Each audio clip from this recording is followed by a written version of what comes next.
All right, let's open this meeting. This is the Air Conservation Commission meeting, April 23rd, 2013. Please join me in a pledge of allegiance to our flag. I pledge allegiance to the flag of the United States of America and to the republic for which it stands, one nation, under God, indivisible, with liberty and justice for all.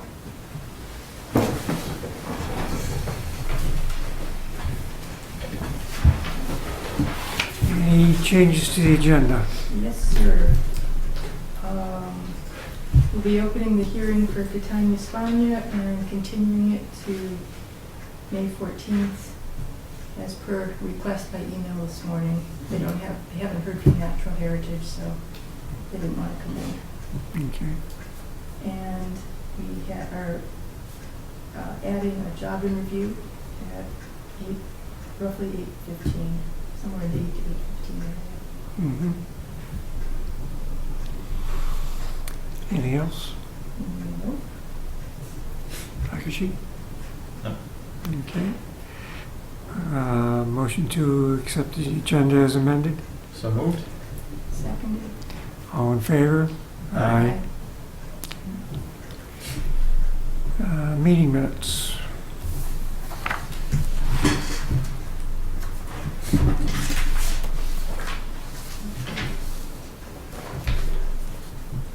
I have You them. have them. Bruno.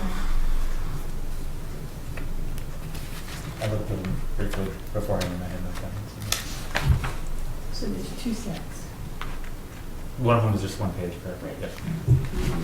Yep. On that, I had a question. Should we use, for minutes, should we be using people's names? I didn't want to include content of an interview. But, For the applicants? yeah, Yes. Well, I think you did. I did, but is that necessary? Or is it a good idea? Or, Yeah, you probably should. And stating who yeah, was present? Yeah. yeah, Yeah. okay.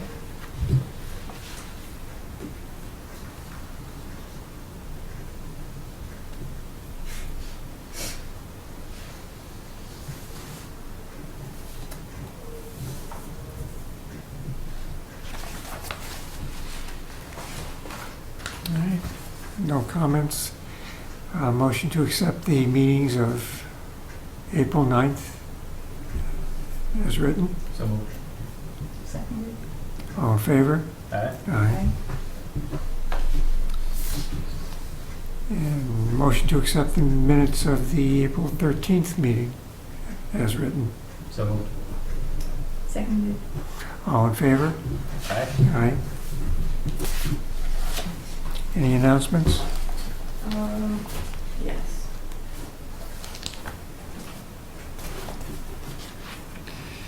National Grid.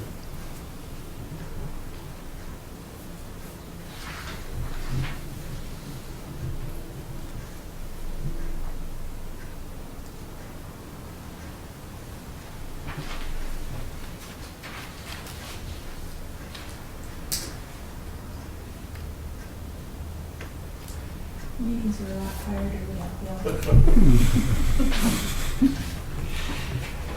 Okay, from National Grid, in a letter sent in November 24th, 2014, you received notification that National Grid would carry out late winter spring mechanical control, cut surface or basal treatment, a summer selective foliage treatment, and as necessary summer and fall cut surface treatment and basal treatments on rights of way which pass through your municipality. Information on National Grid's yearly operational plan and maps showing the rights of way to be treated were included with that letter. The current vegetation management plan and approved 2015 yearly operational plan are posted at the following websites, hard copies upon request. Although you've received and reviewed copies of the operational plan maps with the original notification, please let us know if there are any additional sensitive areas located on or near rights of way. Please advise us as soon as possible so we can establish permanent records and implement appropriate field protective actions. blah, blah, blah.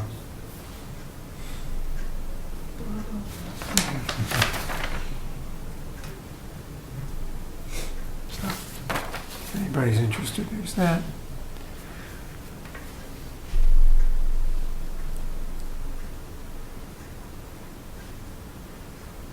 Pan Am Railways will commence post-emergent herbicide application program on or after May 1st, 2015, and include on or after July 1st, 2015.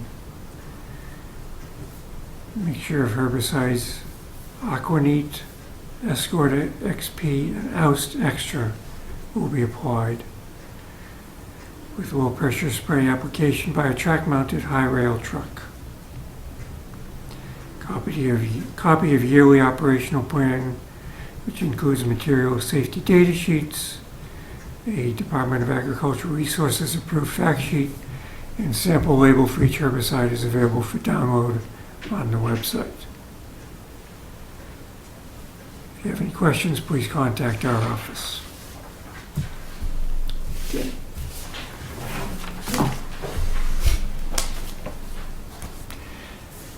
Any accounts payable? Let's hold that till later. We only have one thing that we could potentially pay, and that's, Land Tech hasn't given me that check, have they? They have not I still received- haven't paid it. Still haven't paid the second ad. They should pay. Okay. Okay, I'll have my husband send another email or call them tomorrow or something and Yeah. start Yeah. adding them on that. Yeah. If, yeah, we'll just pay it if they don't. So no accounts payable. Okay. All right, so our first public hearing is Mass DEP 100-0381 141 Snake Hill Road. Christopher Valentine. I'm representing Christopher today. Come on up. Okay, where do I? Right Oh, here. still here, okay. Please spell Megan, M-E-G-A-N or? MEAGAN.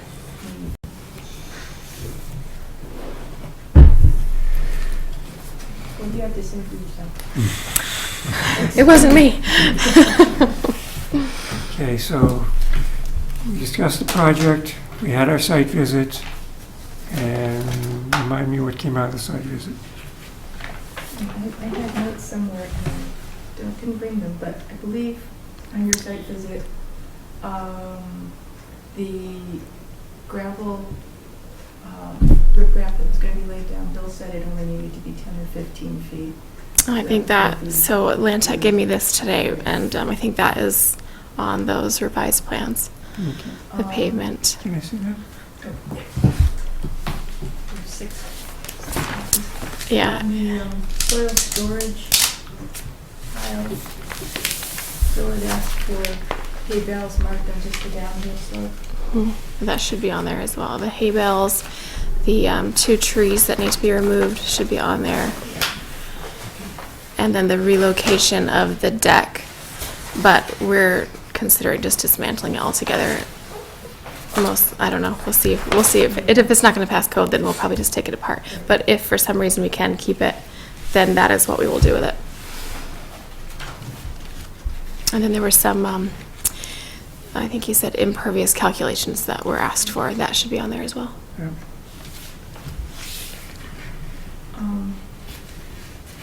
If you have questions about the deck, you should contact the building inspector. Yeah, He could tell you definitively. right away, yeah. We're not too hopeful to be able to Yeah. keep it. But yeah, before we dismantle it altogether, we would talk to him about that. Thank you. Or you might even have suggestions of what you could do. How to bring it up to code, yeah.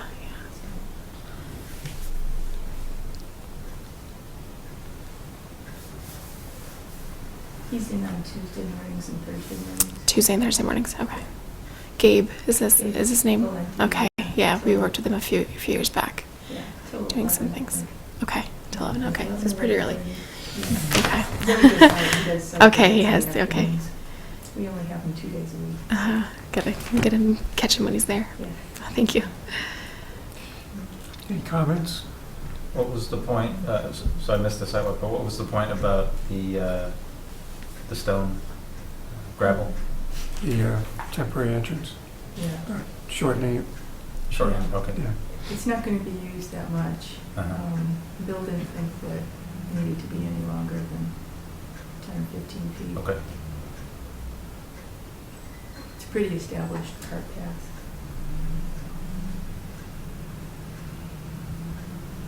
It looks the same. But that's fine. Yeah. And then the other point was erosion controls around the stockpile area? Just on one side, the side facing the wetland. It still shows it all the way around, but that's fine. Just wanted to point that out because it didn't seem to. Trees were not marked. The trees are marked, The trees are on there Yep. now? Okay. and there are some slight differences Yeah. otherwise, but on those 2 points, they looks to be the same, but what's shown on the plan certainly works just as well. Take my copy.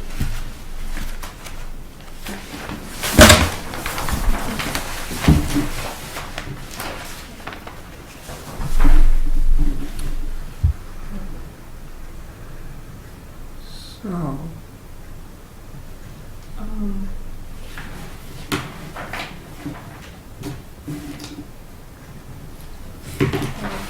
Takashima, so I was actually starting to put together draft order of conditions,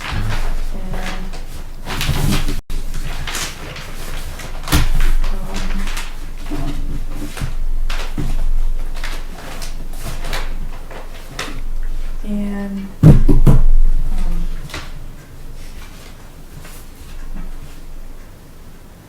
the two of you,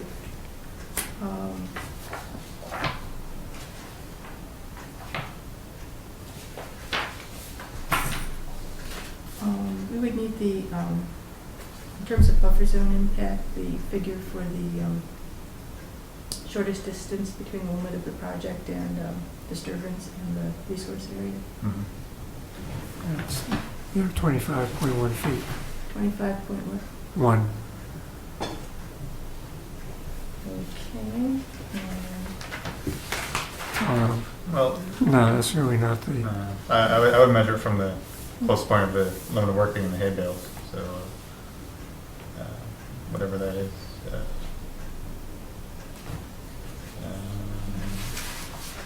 Which would be 3.4 feet based on yeah. What'd you say there? 3.4.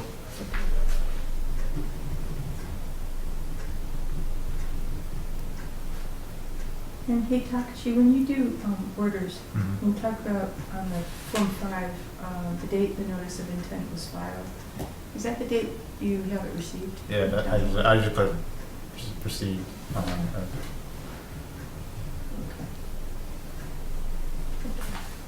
if you could also use the DEP date, if you look up the Oh, the serial? notice of intent. Yeah, the file number date. Yeah, the file number date, the date that they issue it, or Okay.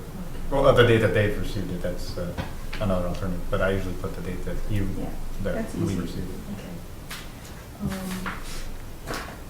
On page 2, Becky always usually just checked groundwater supply, storm damage prevention, prevention of pollution, protection of wildlife habitat, and flood control. Yeah, I usually check everything except the ones that are coastal, so land containing shellfish and fish. So that looks, That looks. do you do about public water supply and private water right. supply? I do. In Groton, there's more people who are on private wells and that kind of thing. But so if they're not in the zone 1 or 2, then you can call them up. Okay. I don't know if any of the industrial facilities have their own water. Like Epic would be kind of in that. Yeah, Yeah, they do. in that. There might be some private water supplies. All right, and then obviously not subject to stormwater standards. Correct for single family.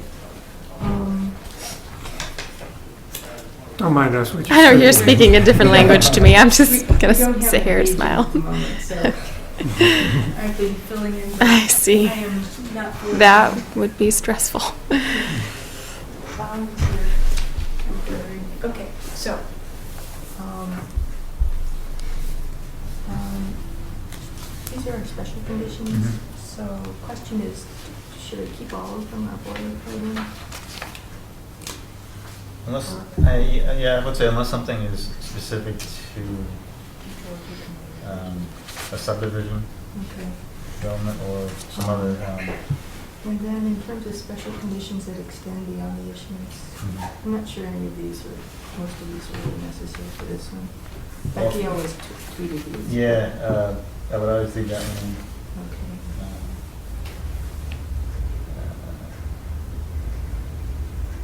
Leave that too.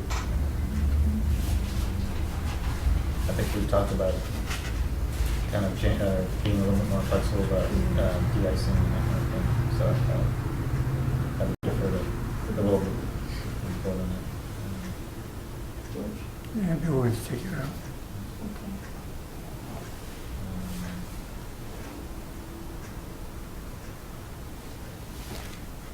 What purpose that? Yeah, I think if you specify it within the buffer zone.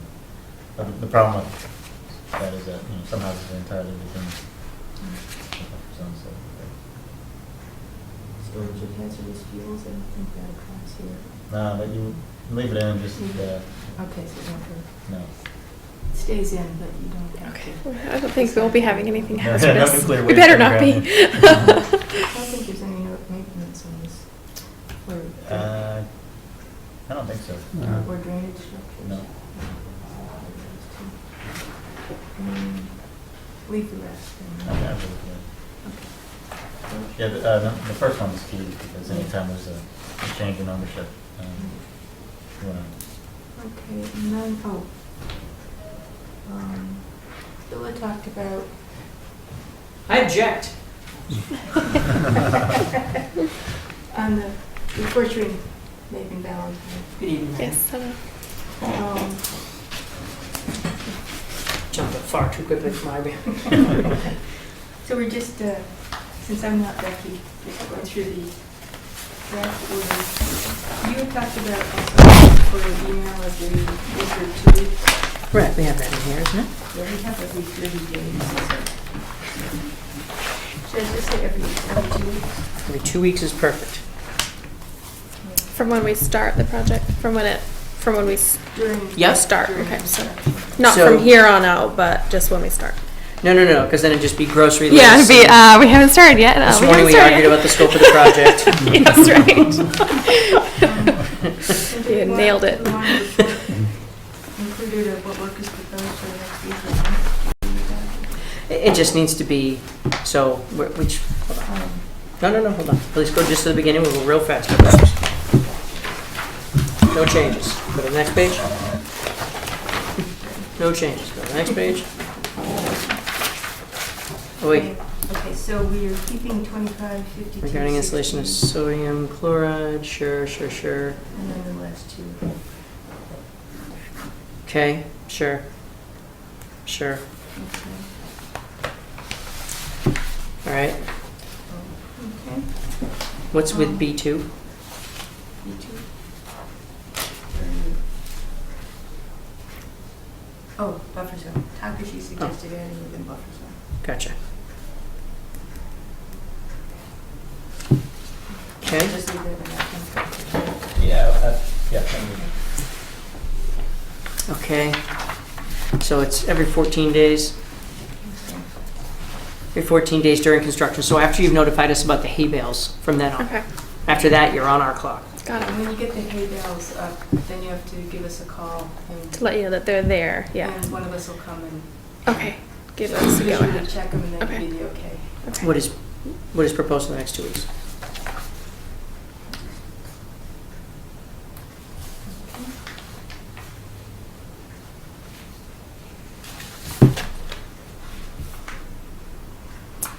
What do we show for erosion control? And we just asked for the hay bales on the Yeah. downside of the soil storage part. So this is wattle. Is that going to be wattle as well? So silt fence was so. Yeah. Okay, And you just thought they needed it on that side? yeah. Okay. Either stake filter stock water or continuous line of silt fence. Perfect.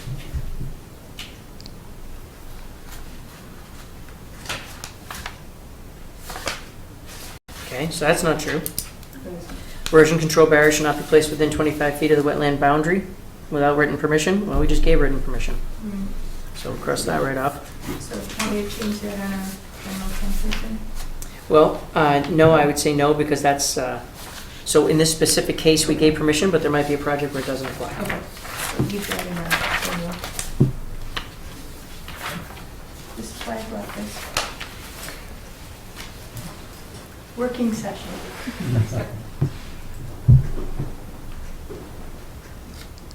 All right.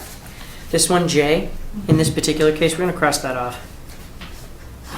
Okay. You don't have to keep a reserve Of wattle, Okay. although it's fun to say. So my girls will love that. Right? We're just putting up the waddle. Boy, that is fun. It is.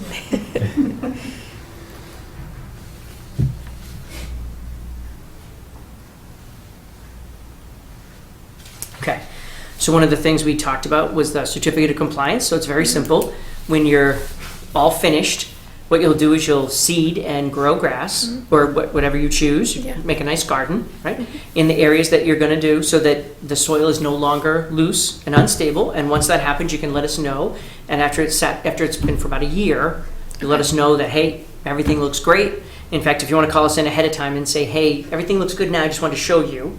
And then Okay. we'll come in after it's all seeded in and we'll do a certificate of compliance and you would pull out Then we can the take waddle, them out. waddle, waddle. Okay. And then you have to make a trek into Cambridge. You can do it electronically nowadays, I think. Or you can do it electronically. Oh, that'll be Once you easy. get the order. Well, you have to scan it. Okay. Once you get the order of conditions too, you have to go into the registry or, You have to record it, Okay. yeah, at the registry. and there's two Middlesex registries, one in Lowell, one in Cambridge. You would Okay. think that Ayer would be the Lowell. Well, yeah, but it's not. Okay. No, you have to go into Cambridge and the parking's crappy and there's a breakfast place across the street, which was okay and decent, but the toast was lousy. And no site-specific ones on this, so I'll take those on. No?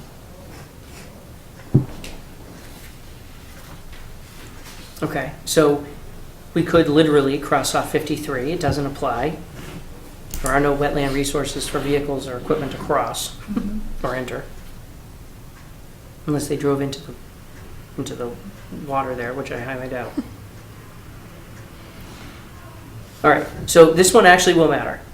So number 54 is any runoff resulting from washing of vehicles or equipment shall either be directed to neither be directed to nor dumped into any on-site drainage system or wetland resource area. So at some point,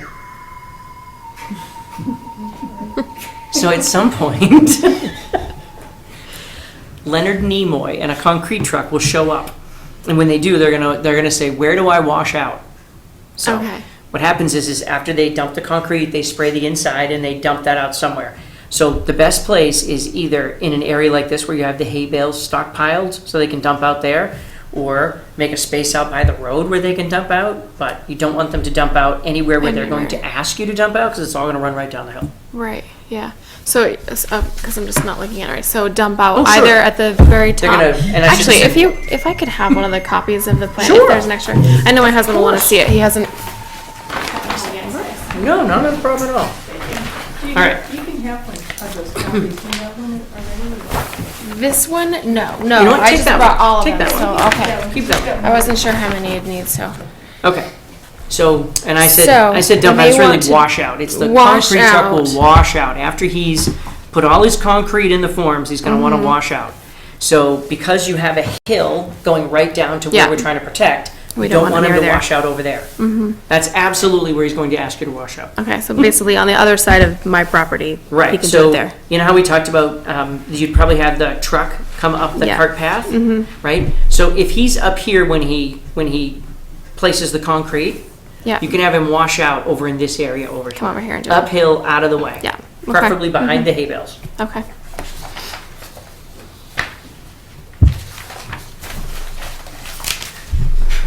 I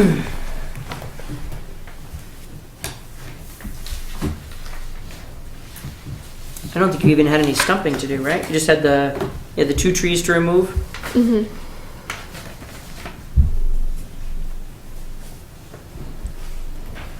All right. Whoever does your excavation will know that he has to haul the stumps off. So. Yeah, yeah.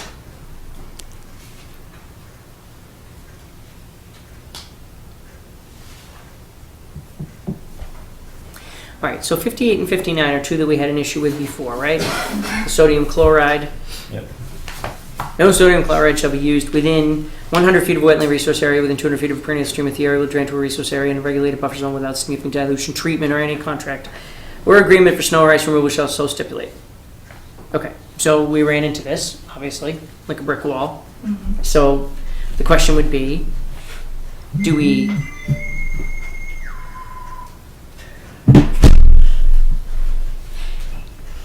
So the question would be, do we limit that to during construction and remove this condition shall survive the issuance of the certificate of compliance? Or do we just remove it entirely for a project like this one where I highly doubt they're going to be putting down sodium chloride for dust? Sure. Any thoughts? Okay. So remove the whole condition? 58, out.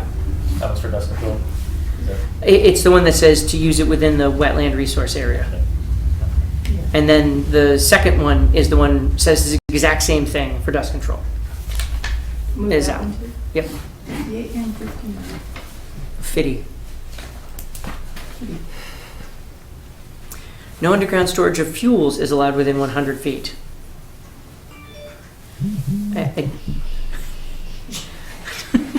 But you put it to silent. How does it keep making noise? It shouldn't have. Stop that.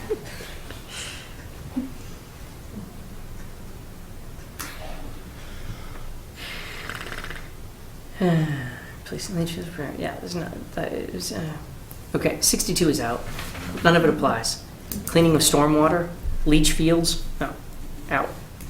In fact, I seem to remember from our discussion, they're super excited to be tying into the sewer service. Yeah. We will be doing that.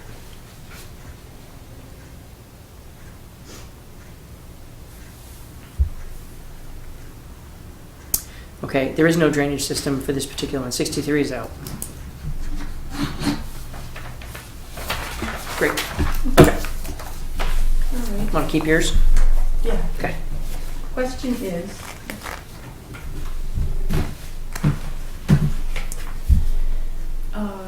we don't meet for 3 weeks. Do we want to go ahead and sign a signature sheet or? Oh my since it's- goodness, we don't?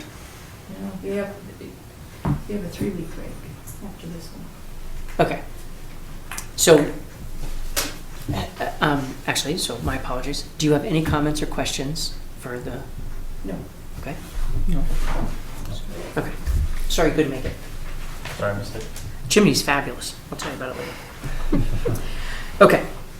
So what I think makes the most sense is for us to do exactly what we're talking about. Why don't we go ahead and, so I would accept a motion to approve the issuance of the order of conditions for 100-0381. Second. All in favor, say aye. Aye. Aye. Okay. So what normally happens at this point is we issue the order of conditions, you and your representative review it, and then you bring it back to us and we meet you at our next meeting. But Okay. that's 3 weeks away. Okay. So what we can do, how does it keep making noise? It's that one. Yeah. He was hiding. I got this for a different reason, so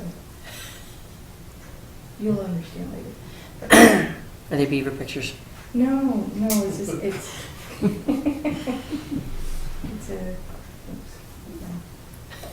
Be quiet. So, continue. So, what I'd be happy to do is we can sign the signature page, and then your representative and you and your husband, it was Chris, right? Yeah, Chris, Yep. yeah. You and Chris can review the conditions. There's nothing strange or difficult in there. Yeah. It all matches up with what's on the plans. It basically says what you said. Mhm. Please do. Oh, and by the way, don't forget these things. Okay. After you've had a chance to review it, if you're good, then you can come back to us and say, we accept it. And because we've already signed it, Jess can actually literally just say, okay, great, and hand it to you, and then you can go down and record it. That's the first step. Okay. So, So we and wouldn't have to wait till the next meeting. I Right, could you wouldn't come have to wait see 3 you weeks. anytime. Okay. So unless you had some. Right. sort of Yeah. big Unless we were problems, really then- upset about something, which is not going to happen. But Right. So to that point, our normal process is to approve the order of conditions and then have a meeting to close the hearing. Okay? So what I would be comfortable doing is we would sign the sheet, and then I don't expect there to be any problem, but we'll leave the hearing open. You can still go file, you can go register with the registry, which especially if you do it electronic, I don't know how long that takes. I'm ready. Okay. So if you do it online, it may take longer. Okay. Yeah, we'll have to just. Sorry, look we have into no that. experience. Yeah, that's okay. But this would allow you can go ahead and register it, and then if you go to the Registry of Deeds and record it, and then if you got going on the project, you let us know about the Just wattles. Start. Yeah. Yep, and by that point, I'm sure that we would be at a position where we can close the hearing during our next meeting. Okay. So we would. I don't leave- think it's going to happen that fast, but you know, I guess you never know. Well, it's We're much still waiting on safer- bids, so it's just kind of waiting for that. well, much safer to do it this way, Yeah. Yeah. On that note. especially with spring right here. And since you bring that up, page 2 does have a section for date, on the state form, has a section for date public hearing closed. So we wouldn't be able to fill that in. Well, I'm not terribly worried about that. Okay. So I could leave that blank. Well, if you think about it, even if we had comments or questions, you could fill it out. We could say that the public hearing will be closed at our next meeting. I don't think that's inappropriate, right? Also just put in will be closed. May 14th. Okay. Okay. Okay. Okay. Anyone have any issue with the process as I've laid it out? Okay. So, based on our normal process, we have our meeting. We agree to issue the order of conditions, which we'll do at this point. You've got the draft, so it's just a case of signing off. So, we can sign off at this point. Thank you. We did vote. We Oh, did no, vote. We did vote, yes, we did. Never mind. So during our next hearing, as long as there are no changes, we'll just vote to accept the order as written and close the public hearing. In fact, actually, I think we usually just vote to close the public hearing, so we're all done. You don't have to appear. Okay. So 2 things that are hugely important. Number 1, please, please, please, make sure when you get it recorded to bring us evidence of the recording. Okay. We have to have that before any work gets So I started. don't need to come back before we sign it and get it recorded. Nope. Okay. Because your end is done, and so I just get that recorded and then bring it to you. Absolutely. All you have to do is just drop it off in the office. Okay. The mailbox. All right. Town clerk's And- office can put it in on that box. Okay. Do you have the email for the Conservation Administrator email? My husband How often might. do you check mail? How often do you come by here? Checking the email, I've been checking pretty much daily because I can do it from the comfort of my home. Sure. I How think about the- I think my husband does. I think he's been sort of the one that's been Okay, back and forth. So perfect. So just let us know that you've dropped it off. okay. And then, again, please, please, please don't forget, once the wattles are in, just notify us and we'll, Let you know. Come take a when you look. Come. Okay. great. All right, so I'm going to continue this public hearing to May 14th. So moved. Second. All in favor, say aye. Aye. Thank you very much. And Thank again, you. you don't have to come by, but we very much look forward to seeing your project get started. Awesome. And Thank you. what I'll do is probably tomorrow send, Did you have a copy of send this? Chris I do, and yeah. Great. And you, sir? I got it. drafts. Digital back. Okay. And then you have to use it on this morning. You know what? Okay. So I'm not taking anything tonight. We'll just wait for that email and. Hold on. Okay. Do you Okay. have another set? Do you have one set of these? I need one set for their file. Okay, so here, take these 2 back with Okay. the idea that you may be able to use them with one of your contractors. Okay. Sounds good. Hopefully. Yes. All right, and then this one is for you. This one folded up file. What's that? Who's good at folding and putting a file? You want this one? Look at that. Look at that. Yeah, Huh? he must be a conservation agent somewhere.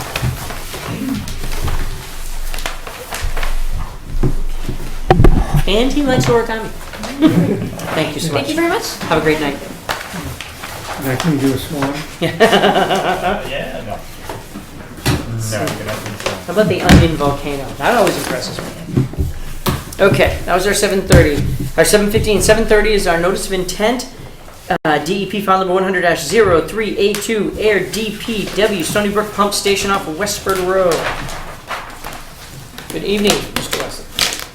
Thank you for continuing the hearing. Not a problem. We enjoyed our site walk. Isn't that a lovely area? No. I missed that off, so. I don't know whether you've been informed, so Natural Heritage responded that we need to do a MISA review. We were stunned. It didn't make any sense. I think it's a technicality. I think it triggers something because that's, so, and I just submitted that this week because the woman at Natural Heritage was out when I called to find out exactly what she wanted, and then when she did tell me what she wanted, I need to send them a check, believe it or not, for $300. Municipalities aren't exempt from MISA. Huh. And, Hence the and MISA. so Now getting we- a check through the town process, as you know, isn't the easiest. So You were that better just write it yourself. that was just submitted, and actually it's pretty straightforward. She says all I really need is the signature/fee page because everything else is included in the NOI. So it sounds like it's pretty much a technicality, but it's something that will delay you being able to issue the order conditions. It's very strange. We saw the note, and it said nothing to worry about, and oh, by the way, don't forget your MISA review. It was like, well, just we were caught off guard. We're standing there on the site, looking around, trying to figure out what we were missing. You know, you're not anywhere near the actual resource area unless someone were to consider that. We are in an endangered species habitat. True. So I don't know whether that just automatically gets triggered or. Maybe. Okay, so unfortunately, we're at a point where we would need to continue you. Yes, I know. Jess said you might have some questions. You're talking about like the manhole out in front. I had written up notes, and I did not bring them with me. So when we arrived, so let's think about what we saw. So we were standing at the corner of the building where the addition is going to be built, and they'll be tying into your structure that's in their grassy area, not the one that's on the other side. So basically, our pumping station, you could probably see the hatch when you were out there, Yep. and then behind that is the generator. Right. And about where the generator is, a little bit to the right of that, is where our new wet well is going to go in. Yes, toward the wetland area. Towards it's where the generator is. It's closer to the tracks on the track side. Oh, right, and it's a 10-foot separation. And then the new generator will go kind of northwest of where the existing generator is. Okay. And then you have the wet well, and then coming forward towards where you drove in, we would have a control vault with a small concrete building on top of it. Right. Okay. I can't, I just remember when we were there, I think one of the things that we noticed, so I think they added a note to the plan. I think that was one of the points of confusion was the stakes. We were trying to figure it out, but it looks like the site was shifted 10 feet away from the tracks. We shifted it, they wanted 15 feet from the tracks, so it was shifted over slightly. So I think what they did, instead of actually redrawing it shifted, they put the note on that had the distance. Okay. So we were standing Yeah. there looking at the stakes And it going, wasn't, that doesn't yeah. make sense. So, it looked like it was off by a couple feet, that makes sense. That was part of it. Well, the stakes might not have been completely to the foot accurate either, because there were some bramble bushes in there that were So they were close. Well, either way, we were able to figure out what we were looking at, and clearly it seems like a pretty adventurous project, so. I think that was all we had. it's a small area. It's a little complicated because we need to keep the existing station running as long as we possibly can and kind of get that get the new station, the new wet well in, and as you probably could tell, groundwater's pretty high out there. So it'll be probably a little bit of sheeting involved in the excavation. Sure. I think it was moved closer to that little pond, but you Yeah, weren't it was, concerned about yeah. anything. Yeah, because it just. There's kind of a little lip Yeah, on the yeah. pond, yeah. So, yeah, I don't remember being overly concerned about anything. Just for the Form 5 down the road, what's the closest point of, shortest distance between the limit of the project disturbance and the wetland resource area? The buffer zone impact. I'd say probably about Yeah, 10 feet. it wasn't, it's not very far. That corner of that fence won't be very far off that at all. Yeah, it looks like it's about 15 feet. But even- Well, actually, it is probably about 10 feet from the wetland to where the edge of the gravel turnaround is. Now, we could pull that back if we wanted to give it a little bit more, because we don't need that big of a gravel area. We just need to be able to have trucks pull in. And I'm assuming this work is not subject to Massachusetts stormwater standards. Is it? No, it's a redevelopment project. And your final plans were done by Insight Engineering? On-site. OONSITE. They're tricky with their O. So I want, the Form 5 asks for who the plans were signed and stamped by. These, Mine is not stamped, but I can tell you who it would or should be stamped by would be Ray Willis the third. Okay. wow, they went through 2 others. Okay. Couldn't think you'd find that many. Yeah, I think it's Willises. because I had, GPR did the notice, they did the survey in the wetlands and the notice of intent, so they didn't get the stamp plans in time. But if you do need a stamp plan, I can definitely get that for you. It would certainly be helpful for the Okay, file. all right. But, you know, I've been fighting with Jess. I want to keep the paper copies and Jess wants everything electronic. So as long as we just had it emailed to us, Okay. that would be great. So an email with the Email with the electronic, with the stamped version is just perfect. Okay. and, So, I was gonna say, I don't think we have anything other than to tell you that the next meeting could be perfunctory based on this one. Do you have any issues with anything that we've looked at on this? No. While we're here in the zone, this would be More punishment? more punishment, just a quick drafty thing to go through and.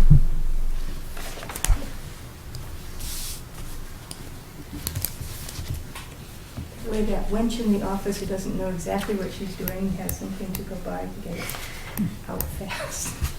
You know, it turns out you can say gal, but I'm pretty sure you can't say wench.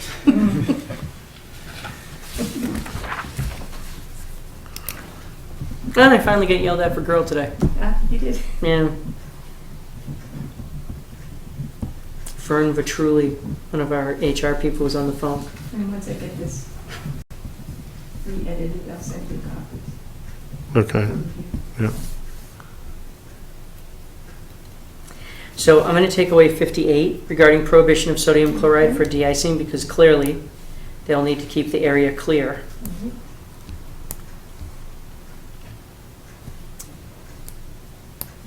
Are you going to use herbicides to keep stuff down, or are you just going to cut? They just cut. I would assume.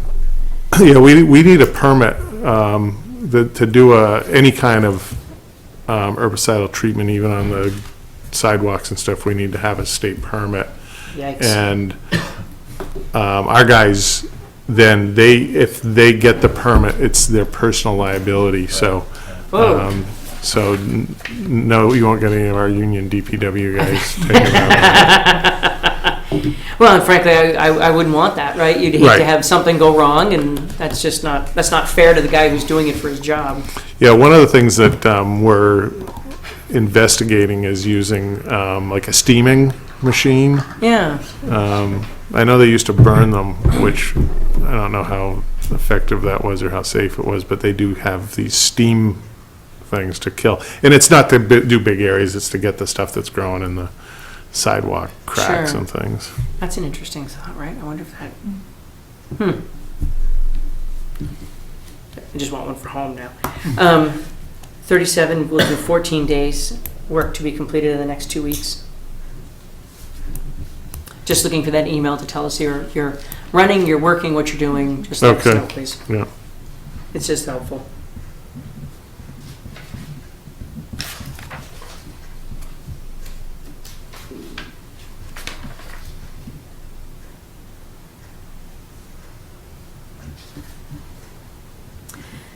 I am going to keep the note, excuse me, regarding the reserve of bales or wattle, because I'm assuming you're going to have some for a dewatering, so it's not like they won't be there. Right.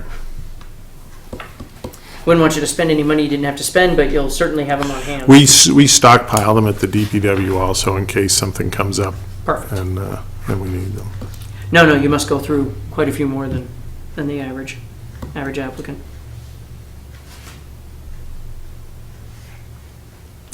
I know when we talked about it, where did we end up, where are you going to put the fill? Any material that you dig out, you're going to haul right off? They'll or- haul off, yeah.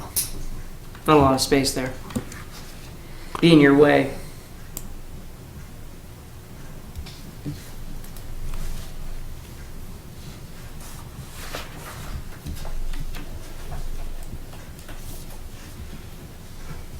Okay, 56.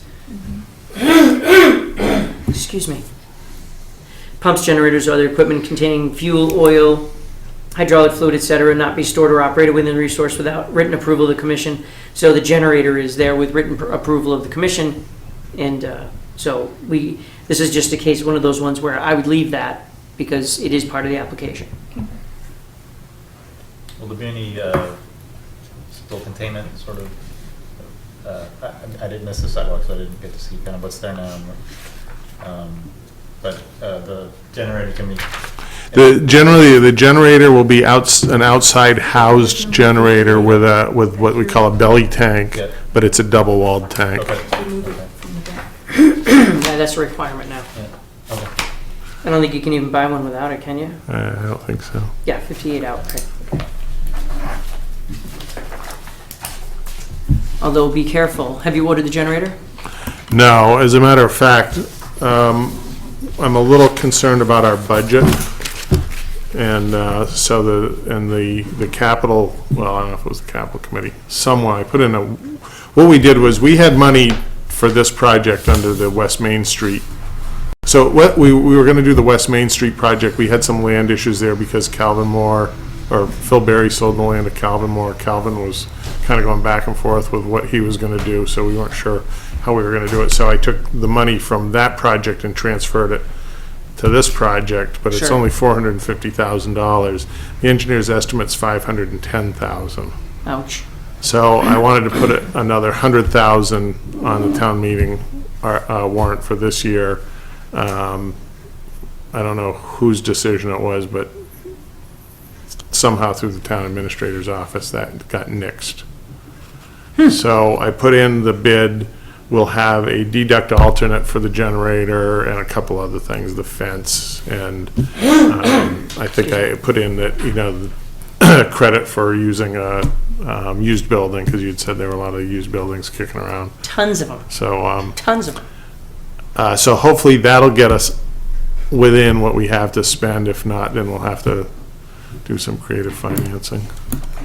That's an interesting question. So the main reason I was asking is just so you know, we're doing a generator project and somebody ordered a bunch of generators which weren't mass emissions compliant.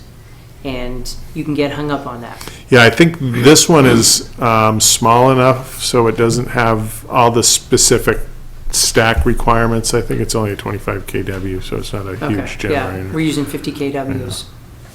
So.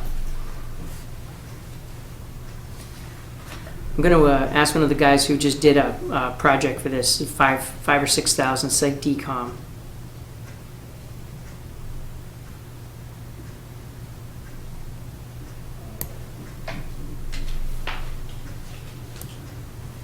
let you know what he comes back with.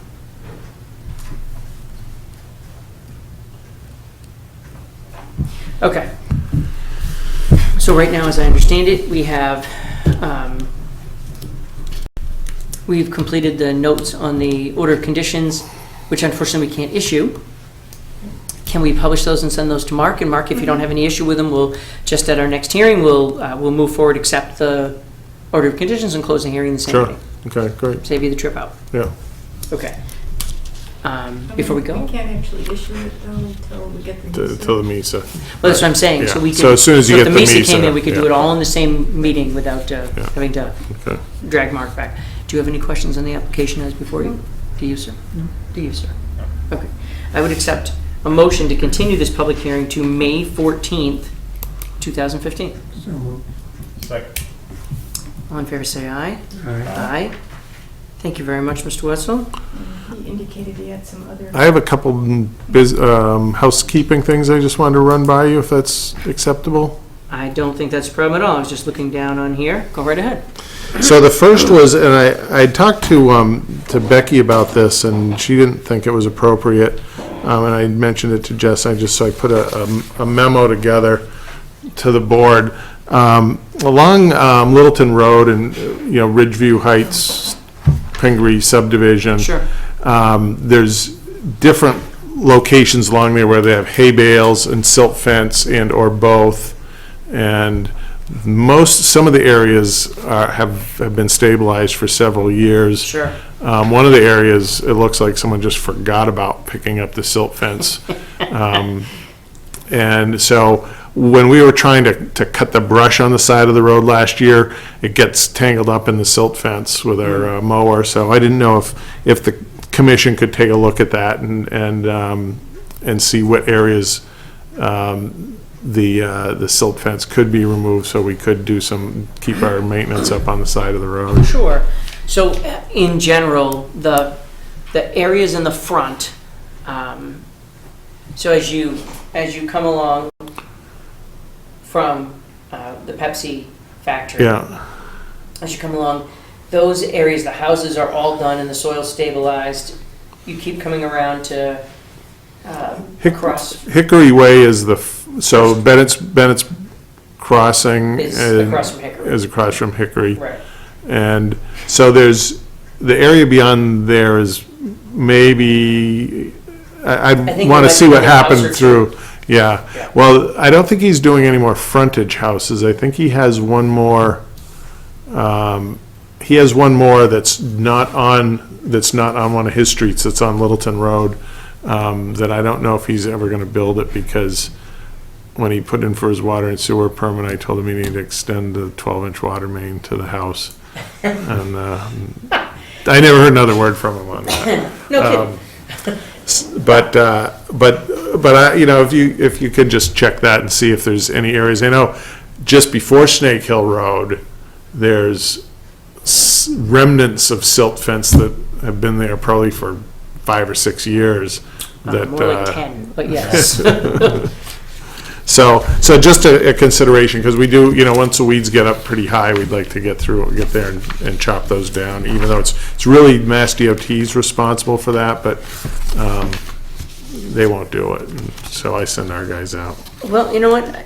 So it's interesting. So this feels like one of those places we could work together. So I have no problem. We can send off a nice letter to Rick and tell him what we're talking about and how, we have a number of certificates of compliance that we've signed off on, and we're just waiting for spring for final plans, et cetera. This is one of those places where they could work with us. What I'd really like to do, you've met, what was the last name of that lady? Nice lady, begins with a B, Ro Bucci. Yeah. Have you met Ro Bucci? No. So she lives on the end of Hemlock. Hickory Way. No, I think she's the first one. On Hickory Way. Hickory's the first one, Hemlock's the new one. She's on Hickory. Yeah. I will just never let that road block. I have a mental block on those two roads. If you were to drive up Hickory, she's the lady who lives on the left. Mm-hmm. So the good news is that there's an easement on the front of her property to allow access to the storm scepter. The bad news is is that Ms. Bucci had a bad experience with the fellow who came to clean out the storm scepter the first time. And she said that she had had that he had been rather impolite with her, and that he basically told her he could do whatever he wanted to on her yard, and he actually left some ruts and kind of made a mess of her property. And I told her that no, an easement doesn't give him those rights. It gives him the right to be there. It doesn't give him the right to damage things. And she said, well, what should I do? And I said, well, that is going to be owned by the town when the road gets turned over.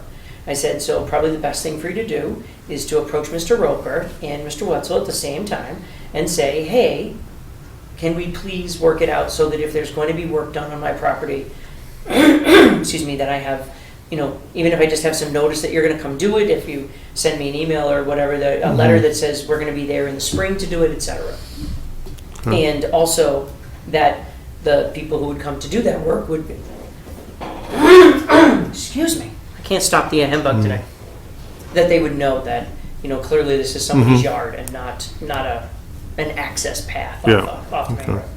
And so I had mentioned to her that she should send you a letter. I don't know if you ever received one. I haven't, but that's good to know, because that hickory was accepted by the town at fall town meeting. That's So right. that's now mine, and we're in the process of just getting our quotes for our manhole cleaning, catch basin cleaning. Oh, that's perfect. So before we do anything there, we'll touch base with her and make sure we. Yeah, it's about 15 feet in. It's not the end of the world. She's a very nice lady. I think it's more a case of just making sure that her property is respected, and I'm sure your guys would do that. Yeah, the contractor that we use for the catch basin cleaning is he'll sweet talk her. Good. Don't have to worry. Sal's he's a talker. Well, then they'll get along. So. No, Miss Bucci was very, very nice, and it was just it was disappointing to hear that she had such a bad experience with somebody doing that. So anyway, okay. So then the other thing, Victor Drive, Yes. they went out last week and did the final paving. They put some seed down. Great. And so it's not all, the seed's not growing yet or anything, but as soon as we see that it's stabilized and stuff, then I'll let you know so you can do an inspection. But the actual culvert and the bank and all the retaining wall came out really well. No, that's great. I'll actually I'll add that to my my Saturday drive-by list. And then the last thing I have is I talked to Mike Callahan about coming in and putting in a flow-controlled beaver deceiver at Rosewood. So we talked middle of last week, and he said that I should get a emergency certification from Conservation Commission to do the work. So I put a form together. I'm not sure if I did everything the way I should do it. And then I'm also going to, I've got to contact the Neshoba Board of Health and get a permit from them. I think they're the one that. They've got to come first. Right. Okay, yeah, Theirs has to be shipped first. before yours, okay. Yeah. Have you done one of these your way? Yep.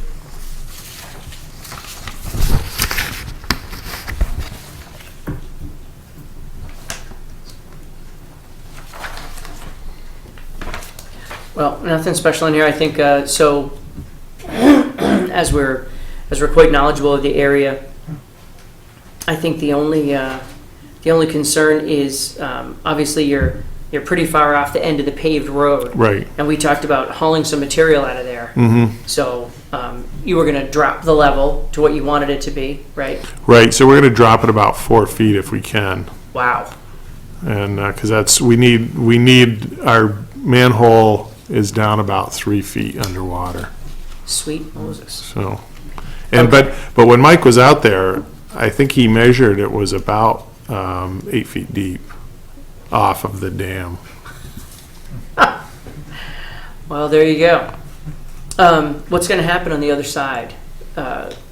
There's an old stream bed there. I don't even remember it being wet when we were there, or barely wet.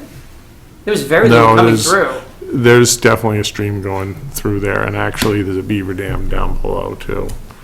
So, No, I think I remember that part, but I think when we were there, it was warmer out. I think that it maybe Yeah. dried up a little It bit. wasn't a Wasn't time a- of year when you would expect. Right, flood. yeah. Yeah, That's probably why we right. went out there. That's why we went. Yeah. Okay. Okay, so that's fantastic.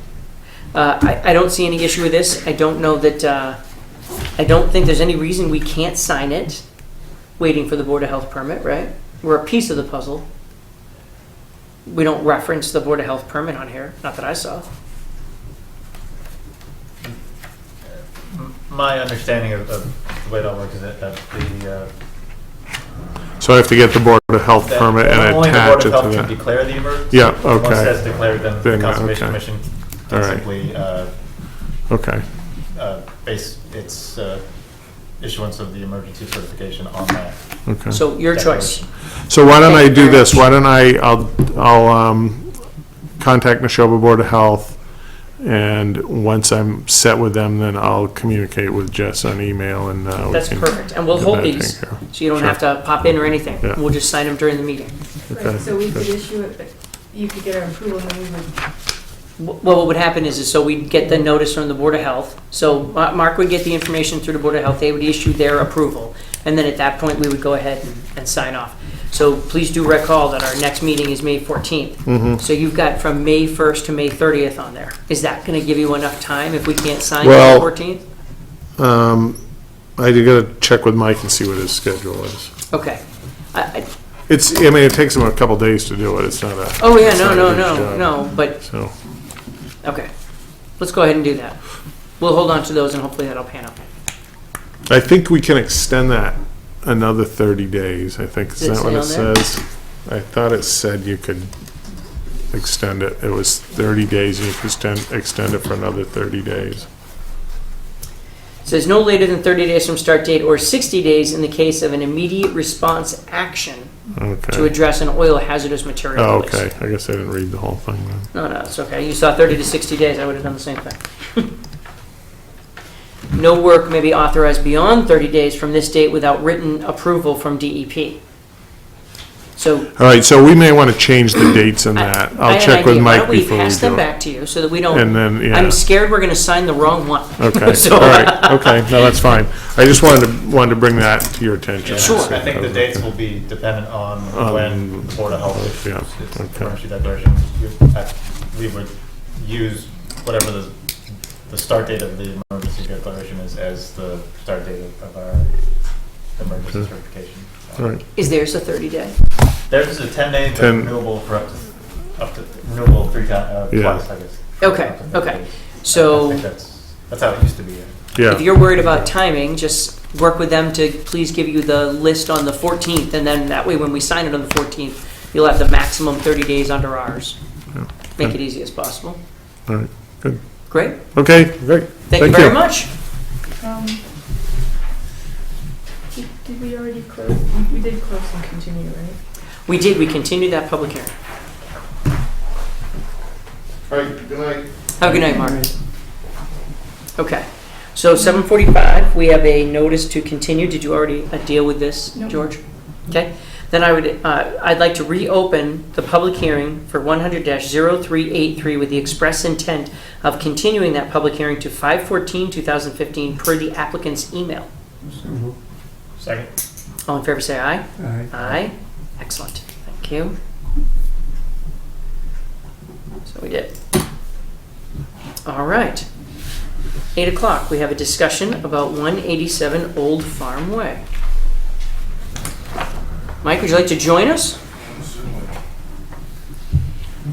Joining us this evening is Mr. Anuda. Mike, So you'll forgive me, Mike, I didn't have a chance to read through this. Yeah, we just got it on Tuesday. Mike, I didn't have a chance to read through this because we just got it on Tuesday. Well, we got it on Monday and are probably about the same position that you are in, and would like to ask for a continuance to the next meeting, Certainly. if at all possible. No, that's no problem. This is just a discussion, so there's no, there's nothing formal. do you have any comments? We can leave it off, we can read it on our own and get back to it later. What's best for you? It would be best if we had a chance to, we haven't had a chance to fully digest it Sure, ourselves. sure. Okay. Okay. Well then, thank you very much. Thank you.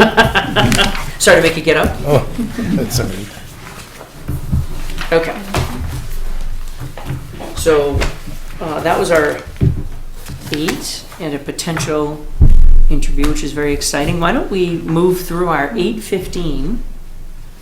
I'm just gonna check our town email. Sure. Really quick to see, because I had told Danielle to do. You have town email? Yeah, we do. Just to see if we have Just like saying. had any communication.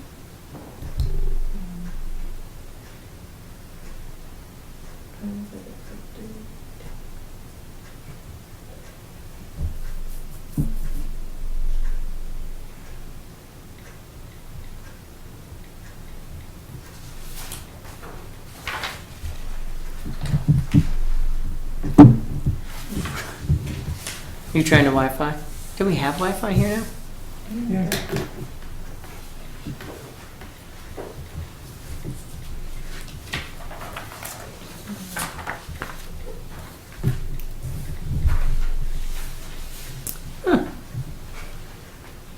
Air Mass 1871. That's the Oh, that's the name of the Wi-Fi here. it's changed? No, I was getting. Oh, there's 2 of them. There's Air Mass 1871 and T Hall Public. Oh, But T Hall Public is locked out. no, I think it's welcome to air. That's the password. Oh, yeah, well, wait a minute. The Precious password is that's getting- been broadcast the entire time. Oh. No, it turns out it isn't.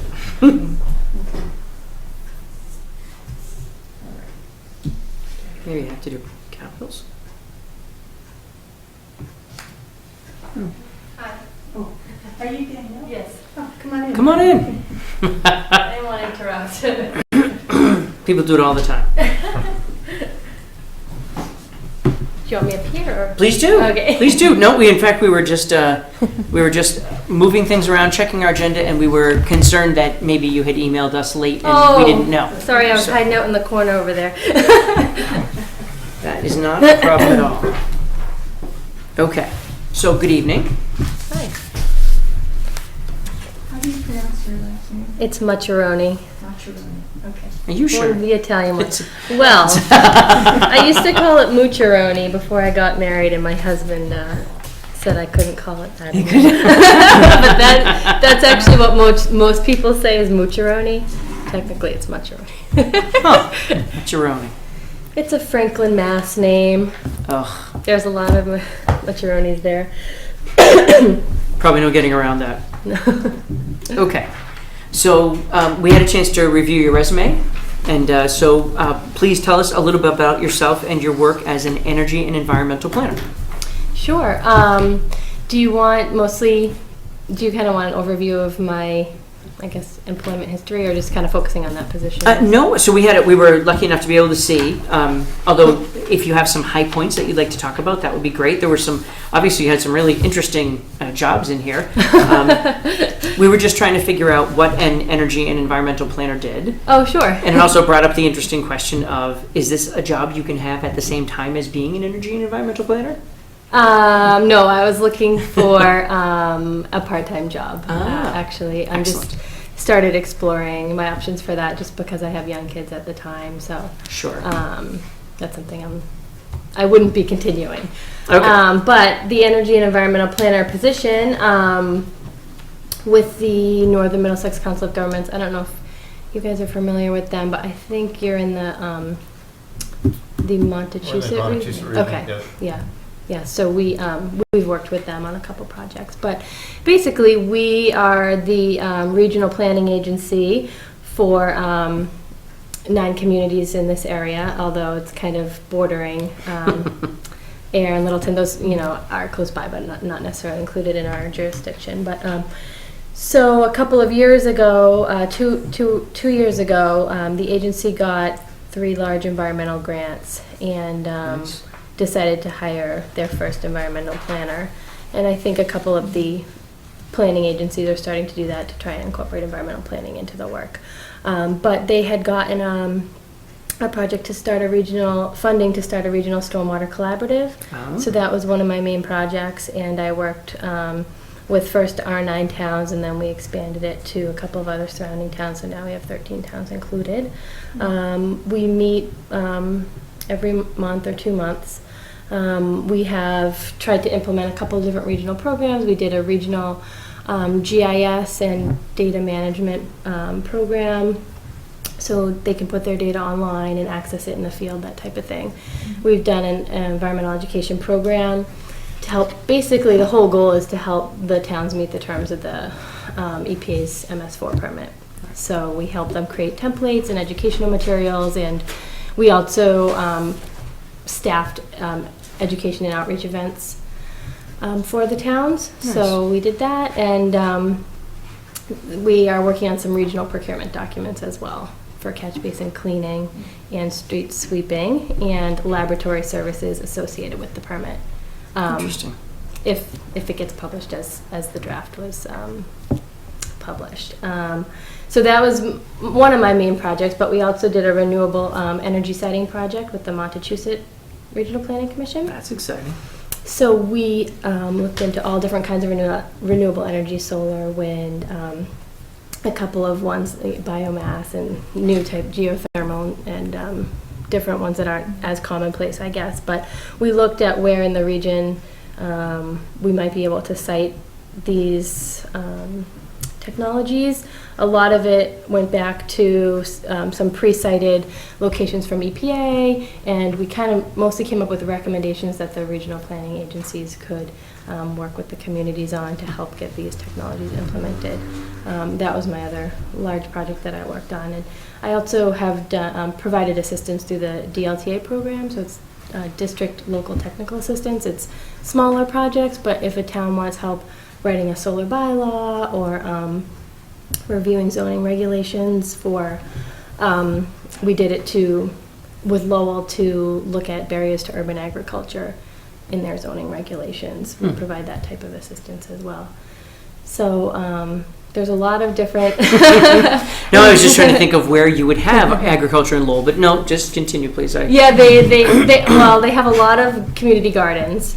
But one of the things we found, for example, is technically it would be illegal through their zoning to ever have a community orchard, or because you can't pick anything off of the trees in Lowell according to their zoning. So technically on public property. On public property, yes. So it was looking at the community perspective. Could you even have, do you live in Lowell? Oh, no, you live. I was gonna say. Yeah, she just comes for fun. Right? She summers in Lowell. That's yeah. So, but it's a small agency. So I also worked on some other projects that aren't environmental related. I've worked on housing production plans, and we were working on a couple economic development strategies. And right now I'm helping out with the regional transportation plan. So there's about 10 people who work there. So we all kind of help out with different various projects. Well, that's pretty exciting. So, so you lived here before. Yes. Where were you about in town? I was near Sandy Pond. We were renting over there for a few years. It's a beautiful place. Yes. And then I had one other question when I saw this. Mm-hmm. So the Charles River Watershed Association, Mm-hmm. what is that? So that Public or is private? That's nonprofit.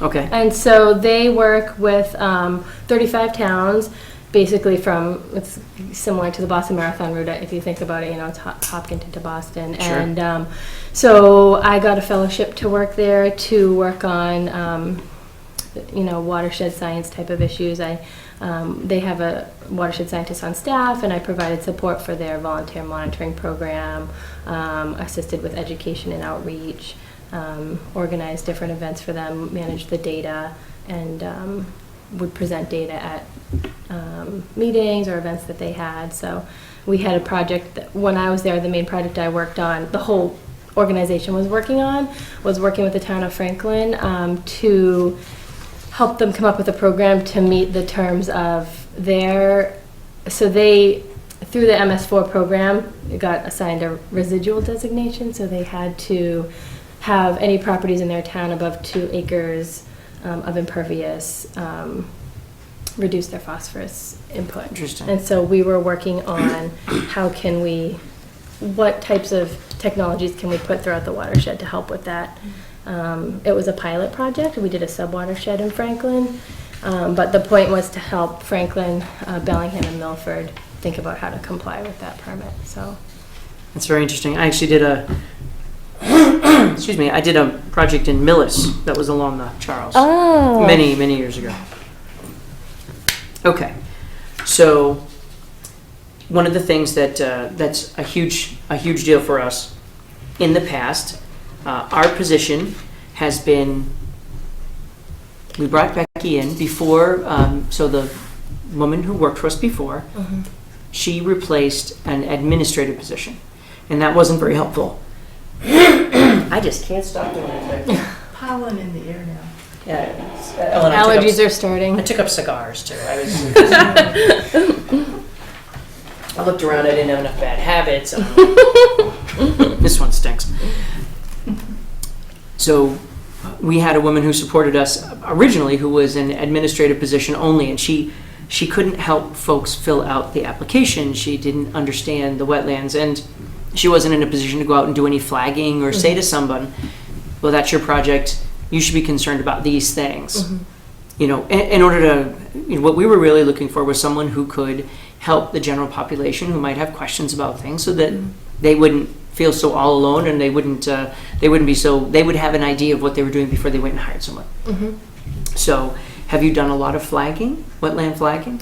Well, so my actual field work, I would say, associated with wetland delineation. I did a bit of it during the position for the trustees of reservations, but it wasn't necessarily soils based. It was plants, based on plants and the topography of the landscape. And that's also what we did during any coursework or lab work that I did. And so most of my experience is either doing it through that position or through education, through my educational coursework. Do you feel comfortable with the plant ID still? Yeah, I mean, typically we took a guide out there with us. It was myself and another student. We did ID stuff in the field. We also would take samples back if we couldn't ID it, and we would bring it back to the lab, and we would ID it there, because we were also identifying macroinvertebrates and any other aspects of the project. Cool. So ID guide it would be my good friend. I'm sorry, I thought you were going to ask a Oh, no, question. no. Oh, okay, okay. All right. I was just going to point out, we don't actually do a lot of the flagging ourselves, but it's more evaluating. Right. It's Okay. more being able to understand and review the flagging that's been performed. Okay. Yep. So, one of the things we recently had an applicant where we were trying to put together some information, and during our walk we had an area with suspicious plant and soil, and so what Becky and were you there that day? Which one is this? When we did, it was one of our many walks for Ridgeview for Pingree Hill. Right, for the end, right? The dip, Yep, yes. the dip. And so there was an area that needed to be accessed, and it looked like there was an area in between that would prevent that from happening. And so during that whole process, Takashi and Lee and Becky all looked at soil samples, and the three of us stood by and watched them do it. But I wasn't there. that's right. It was a little cross country. Yeah, it was a little cross country, bad knees. But the point is that we were able to make an evaluation that at least caused us to bring it back to the owner of the property and say, we're going to have to do more investigation before we'd be comfortable. So that's the kind of work that we'd be talking about. Yeah. So is that something you've done in the past through your identification of the plants? Yes, I haven't done, I've taken soils coursework, and we of course had a lab associated with that course, but I haven't done in my professional experience necessarily in the field soil identification. Well, you're in luck. We have a team upstairs and several areas with actual wetlands, so you can practice. But I have done a lot of field work, so I feel very comfortable in the field, and I catch on very easily to any new, area. For example, I did AmeriCorps for 2 years in West Virginia, I saw and that was right after my undergrad, and that was the pollution problem they had was acid mine drainage, which I wasn't necessarily familiar with at all. But I pretty much got up to speed when I got there by talking with the other staff, talking with any other people in the area, and doing some background reading that anybody recommended on the topic. So by the time I was done with that, I was expert in acid mine drainage and came back here to deal with bacteria and nutrient contamination. But Tied right together. but yeah, so I've been doing field work since then, and even for some of my internships in undergrad and grad school as well. Excellent. So, so mostly what we were looking for is people who are comfortable in the field, like we're talking about, comfortable with filling out the applications. Have you done any of the standardized forms that we have through DEP? So mostly I've come into contact with a lot of the standardized forms, I would say, through my MIPA reviews that I've done, because for example, for NIMCOG, which is the abbreviation for the Northern Middlesex Council of Governments. We shorten it to NIMCOG. I do all of the MIPA comment letters through there. And so for each letter, if there's a project in any of our towns, I reach out to the town and try and get their thoughts on the project and try and find out if anything has been issued, typically through the Conservation Commission. So they'll send along any orders and conditions that they've written or that type of thing. So I would review the form, review their decisions, and we would draft a comment letter based on that. So I haven't filled out the forms myself, but I'm familiar with them through that process. Excellent. Yeah, it's just one of those things where the average person, so oftentimes people come here and they are, for some strange reason, despite the fact that we try to be very friendly, they're very concerned about about appearing before the commission, and they're very worried about the forms and that kind of thing. Yeah. So I'm sure Jess can speak about it to some extent, but Jess has been filling in since Becky left, and you get a lot of people who come in and they have a lot of questions about the forms and what you people are going to do. It's the you people. The you people is always my favorite one. Are they concerned about are they confused about how to fill it out or about putting the right thing in? Well, if it's like a big subdivision, they have people that fill out the notices of intent, but I actually haven't had anybody come in to ask for help on filling out a notice of intent. No, I think you've been pretty lucky. It's been most of the applications we've had in the private individual residents Okay. who weren't sure of the process. well, Beck left in November, December. Okay. Beck left in December. After 7 years with us. Oh, After wow. 7 years. It was a terrible breakup. Oh. But well, no. that's a good sign that she was there for 7 years. Well, and Becky went off to pursue some other more home-based solutions for her life. But basically, during the spring, we'll get an influx of people who are excited about their home projects. Okay. I was going to ask you about the seasonal variation and that type of thing. Well, what's interesting is, so over the years, at present, we have a couple developments that are going in town, and so we've had a steady stream, no pun intended, of applications on those specific developments, and then we have a wide and varied industrial base, and so every now and then a project pops up, like the one we have going now, where they'd like to add on some rail sidings and a building that goes over on the other side of town, where the plants are. Catania, Spania. Bless you. So there will always be projects like that for us here. And then, we get our share of the decks and the porches and that kind of thing. Okay. But the biggest issue is about someone who's comfortable with dealing with the public and helping them walk through the things that are, distressing to them, and feeling very comfortable to say, this isn't something we can do here, why don't you come to the commission? So. Okay. If that's something you're comfortable with, that's what we're headed for. Yeah, I'm definitely comfortable working with the public. I think I've done so many public events and public outreach and that type of thing over the years that it's not a problem for me. I used to do at Charles River, I would take the complaints for the group, actually Charles River, and I did it for the New Hampshire Department of Environmental Services, which is basically when a resident calls or a stakeholder and they have a concern about an issue on their property related to the environment. We would, go out there, investigate it, help them try and figure out what was what the problem was, if it was a serious problem or if not. And sometimes it was. Usually it was kind of bacteria related or something of that nature. Interesting. But yeah. Well, just today when I went in to check our phone messages, we had a phone call from a resident over on Pheasant Circle, 3 Pheasant Circle. That's which one was? Before not- you get to Rosewood on the left. The one before, the one across from Zodiac. Yeah. Yes, and yes. looks like it abuts Red Ruth Year's old property. Right.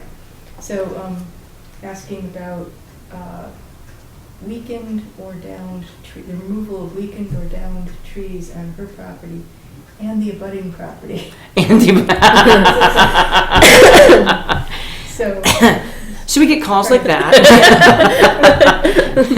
and so the good news is that person called, and so we get some of that. And then of course we do have our fair share of, hey, I just drove by and spotted a whole bunch of pine trees have been cut down. Is that is that an issue? Yep. So there's all sides to it. But Ayer is a fairly small town. We're only 9 square miles, but we have our fair share of wetlands and our ponds. So that's been our big thing. Jess, did you have any questions for Danielle? Not at the, you're comfortable with computers and. Yep, it's very comfortable with computers. Format headers and footers. Oh yeah. Those are tougher than they look, Especially getting them to change page numbers. Oh yeah, I know. It really isn't that hard. Sometimes I even have to Google if I can't, because if you're trying to, for example, not get the page number to show on the first page, but you want to start with number 2 on the second page, it gets all, Oh, right. all If confused. You have like your special conditions and you have to come in at page 9. It's like, computers are not as easy to do. I'm letting it go. I've used a lot of Word. I've done a lot of work in Excel, some work in Access, not as much, and I have used GIS quite a bit as well. That's good, because that's one thing that I'd like to see us get to, but that's a whole other discussion. One portion of this job is compliance monitoring. We have a couple of large subdivisions that have been going on for 10 years. Like literally 10 years. Yeah. They started a very long time ago, and they have seemingly no sense of ever ending. Yeah, one of the projects, Pingree Hill, is how many more homes are left? It's One gotta be more like phase. one more phase, like 40 more homes or something. So. I'm familiar with that one. Yeah. Oh, with Pingree Hill? Yeah, we have friends who live there who have been trying to get us to move in since they moved there. They just love it so much. Interesting. Sorry. So, do you have any experience working with contractors, or how's your comfort level with doing that sort of thing? So I've worked with subcontractors through the various organizations I've worked with. So right now our subcontractors aren't necessarily doing field work, but we still provide oversight for all of their tasks. And then when I worked for Friends of the Cheat in West Virginia, we had contractors who would come and actually implement any acid mine drainage restoration projects that we were working on. So we would plan out the projects and bid it out, and people would come do the work, and we would go down to the project site, and we would do testing both before and after any project was implemented, to make sure that it was put in correctly and to make sure that we were seeing any results that we expected to see. So that's the happy side of contracting. Yeah. That's the hey, I'm paying you side, which is always pleasant, or at least much more pleasant than. Yeah. We've had a number of issues, and in fact, what George was working himself up to is the fact that we have at least 2 projects here in town where we've had to actually call the state in. Oh, okay. So we had one project that continued to have issues over on Willow Road, Mhm. and after, I don't know, 5 or 6 enforcement orders, we went to the state and we said, all right, this is beyond us. Mm. They clearly need to be pushed into something, and we're not qualified to make those judgments. Right. And so we ended up working with the state. Joe Bellino and the DEP in this area came down and assessed and determined a plan of action for them. Okay. So since that time, we of course pop in, we take a look. I was actually just there on the other night, driving by to see how they're doing. They're keeping their nose clean. They're doing what they're good. supposed to do. Oh, good. That threat of fines. But it's the kind of thing where it's a constant vigilance Yeah. sort of thing. Yeah. But Do you work with DEP or find that you have to bring them in frequently, or? I think it's more along the lines of, in general, we have no problem reaching out to DEP for advice. Mhm. So Becky worked at DEP, and so she was very comfortable calling, and I would hope that anyone who took the Right. position would be as well. Right. The people that we work with are very, very kind at DEP. They're very easy to work with. Mhm. And Takashi's nodding. There is also now a circuit rider Oh, okay. for the central region, Yeah. Is it which Schmitz. Judy Schmitz. Schmitz, Okay. there had been a circuit Schmitz. rider Schmitz. for a number of years, and that position got cut at some point Oh, okay. for a while, but now, as of last year, there's a woman who's in that position now. Okay. So, in addition to the people we work with on enforcement, there is a person whose primary role is to be a point of contact Okay. at the DEP central region for people at the local level to reach out to and ask questions of. And, Great. Yeah, and it's been, the only thing I can say is whenever we've found ourselves in over our heads, or we've found ourselves in a position where we had tried our best to get something to go in a direction, we've never been let down by DEP that I can recall. Never had a problem where DEP, wouldn't step in or give us a hand. Mhm. And so I think, quite frankly, I think they're probably pretty pleased to be asked to come in and help rather than someone saying, well, we're just going to ignore the situation. Right. Oh, good. So the resources are there. It's, it's about comfort of, reaching out to those Mhm. resources. Yep. The other one that's currently under state monitoring is Greenville. Oh, yeah. Well, They had the UAO. right, but I think they're all set. We have Yeah. Willows Right. and, what was the second one? Oh, that's terrible. It was Ruth here. It was Rithier. Yeah. Right, across the way, Right. amazingly. Right. Do you ever have a lot of violations from private landowners, or is it mostly larger developers? In general, so most of the people who we end up having any issues with, they've extended their lawn, they've cut down Mm. trees, they've Right. entered into an area, so for instance, on Sandy Pond, Mm-hmm. 6 years ago, when was the act? Oh, It was a really, really long day. I'm going to be terrible at remembering things today. 2008, I think. Oh, for the Chapter 91? Yes. The dock licenses? Yeah, because I came on in 2008, and that fall, Becky and I were doing a lot of the applications, and I think So, for dock licenses. Okay. That's, right. yeah.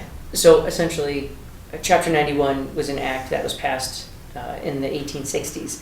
And the rationale was that people collected ice and fished to survive. Mm-hmm. And so therefore, ponds were to be made, great ponds, greater than 10 acres in size, were to be made open and accessible to all members of the public. Mm-hmm. Well, that means that anytime you put a dock or anything, you are, in effect, taking from the rights of those people who might want to have access. And so, because our 2 great ponds are in an ACEC, in fact, one of them is 2 ACECs, Mhm. we then had to work with the Chapter 91 and the state to create what effectively ended up being RDAs to Mhm. allow people to put the dock in, Okay. and also to have beachfront property. Okay. So a lot of the people already had beaches cut in, they had retaining walls, et cetera, et cetera. In general, very few of those projects were ever done to be detrimental. They weren't done to to cause a problem. Right. They were done because people were trying to make use of their space. Right. And so, and in fact, it was funny because, right, we talked about, putting down sand to make your beach on Sandy Pond. It looks like sand inside Sandy Pond, so it strangely doesn't seem to be that big of a problem. But it's that kind of lending common sense and reasonability to some of the things that have been going on. And again, we ran into lots of ducks that were in the pond that weren't supposed to be in the pond. And we all looked at each other and said we were supposed to be responsible for that. So, there were a lot of projects like that. But no, in general, we don't run into a lot of violations from people. Okay. It's not that, hasn't been that kind of situation. Okay, yeah. I was just curious if there were, instances of confrontation, I guess, or upset. Well, I will put it to this way. And so Becky, on a couple of occasions, ran into instances where she had an issue. And what we did was we said, well, we're not policemen. It's not your Right. job to take someone on out in their yard. Right. So we would send them a letter and have them appear, and then we would talk about it in here. So it's never a case of walk softly and carry a big conservation stick. It's let's bring them in and let's talk to them about what the problems are that are going on. Right.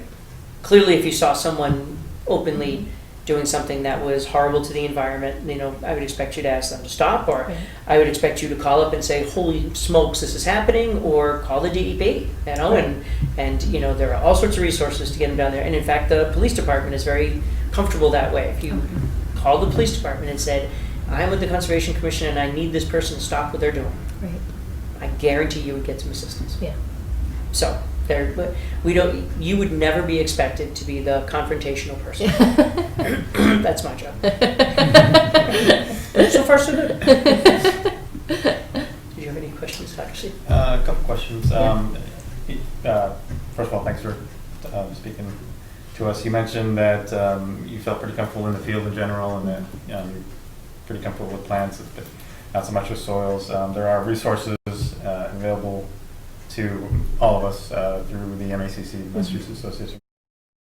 Participate in sort of the professional development type Oh, things definitely, yeah. to build up whatever you think your weaknesses are. Yes, definitely. And I did see on their website that they had a couple trainings, which I was going to sign up on my own time till I realized they were. They offer trainings every year Yeah. throughout the year. Some of them are in different locations throughout the state, so they're not always convenient. But so that I'm always available to all of us here who are members of the MACC. And incidentally, not to cut you off, as the administrator to us, you would be a member of MACC, so that would work for you. And if you took those courses, the Conservation Commission in the town would happily pay for those courses for you. Great. So any personal development along those lines is greatly and widely appreciated.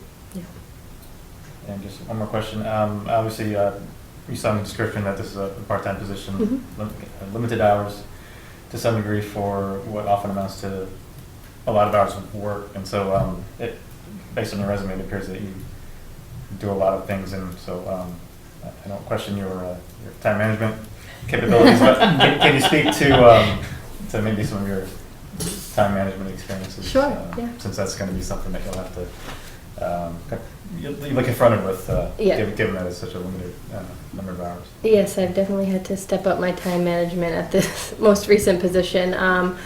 And that's because, as I mentioned, I had been doing, when one of our planners left, we had a housing and economic development planner who we actually have not replaced yet. So at that time, I was working on probably more than 10 projects at once, and so I had to develop pretty sophisticated time management system. But anyways, for each of the projects, I pretty much mapped out using a timeline when all the deadlines or any deliverable was due or anything of that nature, which with all of the tasks, as well as who was carrying out each task, who was working on each task. So that was kind of the big picture for each any item I was working on. And then, each day I had a project task list, which basically highlighted the most important or urgent things that had to take place that day and then kind of that week and that type of thing. So basically through using the project timelines and a daily list, we were able to keep tabs on everything and get it accomplished in time. No, it's interesting because that's, for us, literally probably the most important thing is making sure that the advertisements are placed on time so that the hearings can go off. After that, everything falls behind that. So Right. Yep. that's the most critical, and it's mostly the most critical because of the limited hours. So I'm glad Takashi brought it up. It's 19 hours. Well, It's it's 15 until we get approved town meeting. It's Okay. 15 Oh, I hours was until we get approved at town meeting. Okay, I was gonna ask, because I saw the 15 Yeah. to 19, and I wasn't sure. Well, there's two parts to it. So the position was created with the express intent of not exceeding 20 hours, so that it would be non-benefited. So please understand that we are under every constraint possible to prevent this from being a benefited position. So I hope that isn't a problem for you. Right, yeah, no, I saw that in the description. But the second thing that the town was trying to do was to, let's just call it was a compromise, was to encourage volunteerism. At the time, one of the selectmen said, well, you really don't need to hire anyone. We should just be able to get some volunteers in to do this sort of thing. And he's not a selectman now. It's not because he didn't have a good idea. It's just that, you need the continuity. You need the person who's in the office. You can't just, there are tasks you can't just pass from person to person to person each week and expect that they'll get accomplished. And so, to Takashi's point, we have limited hours. But also, we're talking about a couple hours a night for our meetings every other week, or 2 weeks a month. Yep. And then also we do weekend site walks. So I don't know if I'm stealing one of your questions, but That's fine. we regularly do our site walks on Saturday. Every single NOI has a site walk. So someone comes in, they tell us about their project, and we say, great, can you meet this Saturday? Can you meet next Saturday? We walk the project with them so that we have a good way to identify with any of the changes or anything that's happening. It's never done just strictly off the drawings. And then we would come back, have our second meeting, and discuss what came out of the site walk, or any questions that needed to be developed from the site walk that plans have been recreated or revised. However, one of the other things that's been great, and one of the reasons that we would want to make sure that a person felt comfortable out in the field, is that we've had a number of projects where we have a certificate of compliance call, and it's a partial. So for instance, the property that the person lives on was part of a development that had stormwater. They don't have any wetlands in their neighborhood, in their house or near them, close enough to them. And so what would often happen is Becky would go out and she would walk the property and she would say, no, it's definitely a partial. And then she would report that in our meeting. So that's the kind of field work that happens. And so, that takes up some time. So we look for dedicated office hours and then time that is effectively yours to either meet with people out in the field or utilize in some other way in the office that works for you. But dedicated office hours, specific ones that people can come in and see you. Okay. Now, unfortunately, there's no door. So it's a group space that the administrator desk is in. And so when you come in, there's the administrator, and then there's a position for a zoning person that's presently not filled, and then there's a position on the other side. Is it Mars over there? Yeah, Office of Community and Economic Development. Okay. Right on the other side of the wall. Okay. Sometimes you come in and you see the desk for the conservation administrator, and some people will think, oh, you're the secretary. Okay, For because it's the others, first, you're yeah, not. So, yeah. So it's complicated. But the idea is that that time management definitely plays a part, but also, knowing that it's just 19 hours or 15 hours a week, hopefully extending to 19 hours. So and in crunches, we've got the wetland fund. that's true. So if there was an issue and there were some specific things that needed to be worked on, we do have the ability to pay for extra hours out of the wetland fund. Okay. So which we have done in the past. Okay. However, that might be limited at 19 because in the past we did it for Becky when she was at 13 hours. Yeah. So Yeah, if it gets up to 19. if it gets up to 19, we wouldn't be able to do that. Right. Poop. What do we use that money for then? Yeah. So do you anticipate it actually being a problem to accomplish everything in the 19 hours, or do you think it's just kind of going to be a full schedule that requires a lot of coordination and planning? Well, I think it's a little bit of both. I think that there are definitely going to be times of the year when, if there's a big push, you know how it works. Yeah. If there's a big push, so one of the places. So Becky didn't often have 19 hours, so that's one thing. Right. And even if she had a lot of family obligations. Her family was growing, and so she was finding it very complicated for her to put all of her life pieces together. I think that it's a very full position at some times of the year, and there are going to be times when people have to wait. Mm-hmm. One of the things that we've never had to do is push someone, or irregularly push someone to a meeting 2 weeks farther. Mm-hmm. Some towns only have a hearing once a month, Right. and when that hearing is locked up, that you're out of luck. Right. So we'll see in June. Yeah. And so we've never been to that point. Okay.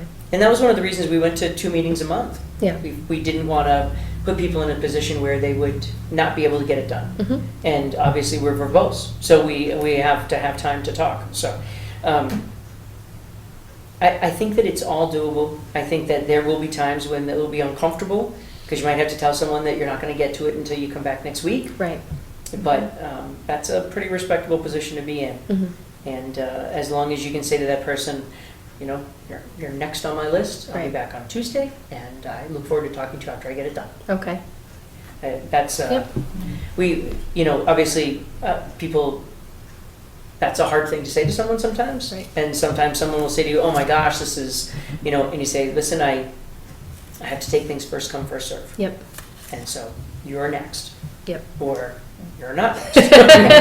But it's, Yeah. it works on the fairness principle. Okay. So. And how many hours would you estimate out of in a week in general would be in the office versus out in the field or at meetings? So, it's funny. I think in the beginning we were trying to work with Becky to be like half and half. And I think it absolutely positively ended up 99-1 overall. She popped out to visit things, Yeah. but most of her work was folks who came in to talk to her, Yeah. and then follow up on those things, follow up with DEP, follow up on permits, copying what needed to be copied, putting out for ads what needed to be put out for ads, etc. Mm-hmm. And in fact, if anything, I think she was probably a little disappointed. Yeah. So our Saturday site walks were, a good opportunity for her to get out in the field and, be present in the job that she probably wished she had been hired for. But we didn't do those, we don't do those every weekend by any means. And Mhm. sometimes she couldn't make them. Right, every now and then she had things, Katrina had Right. something that Yeah. had to happen. Mm-hmm. But she would go Karina. out during the week. Karina. And we would go out on the weekend and Okay. we'd all be talking about the same thing. Okay. Yeah. I think one of the things, Becky was very nice. And one of the things that she sometimes had. I feel like we're talking about an old girlfriend. And it just feels mean. Let me put it this way: Becky was a very pleasant person to work with, and she was well liked in town hall, and she was very good at what she did. Mm-hmm. And so, as Becky's life changed around her, she was, I'd like to think she was sad to leave, but Well, I Yeah. think she was sad to leave us.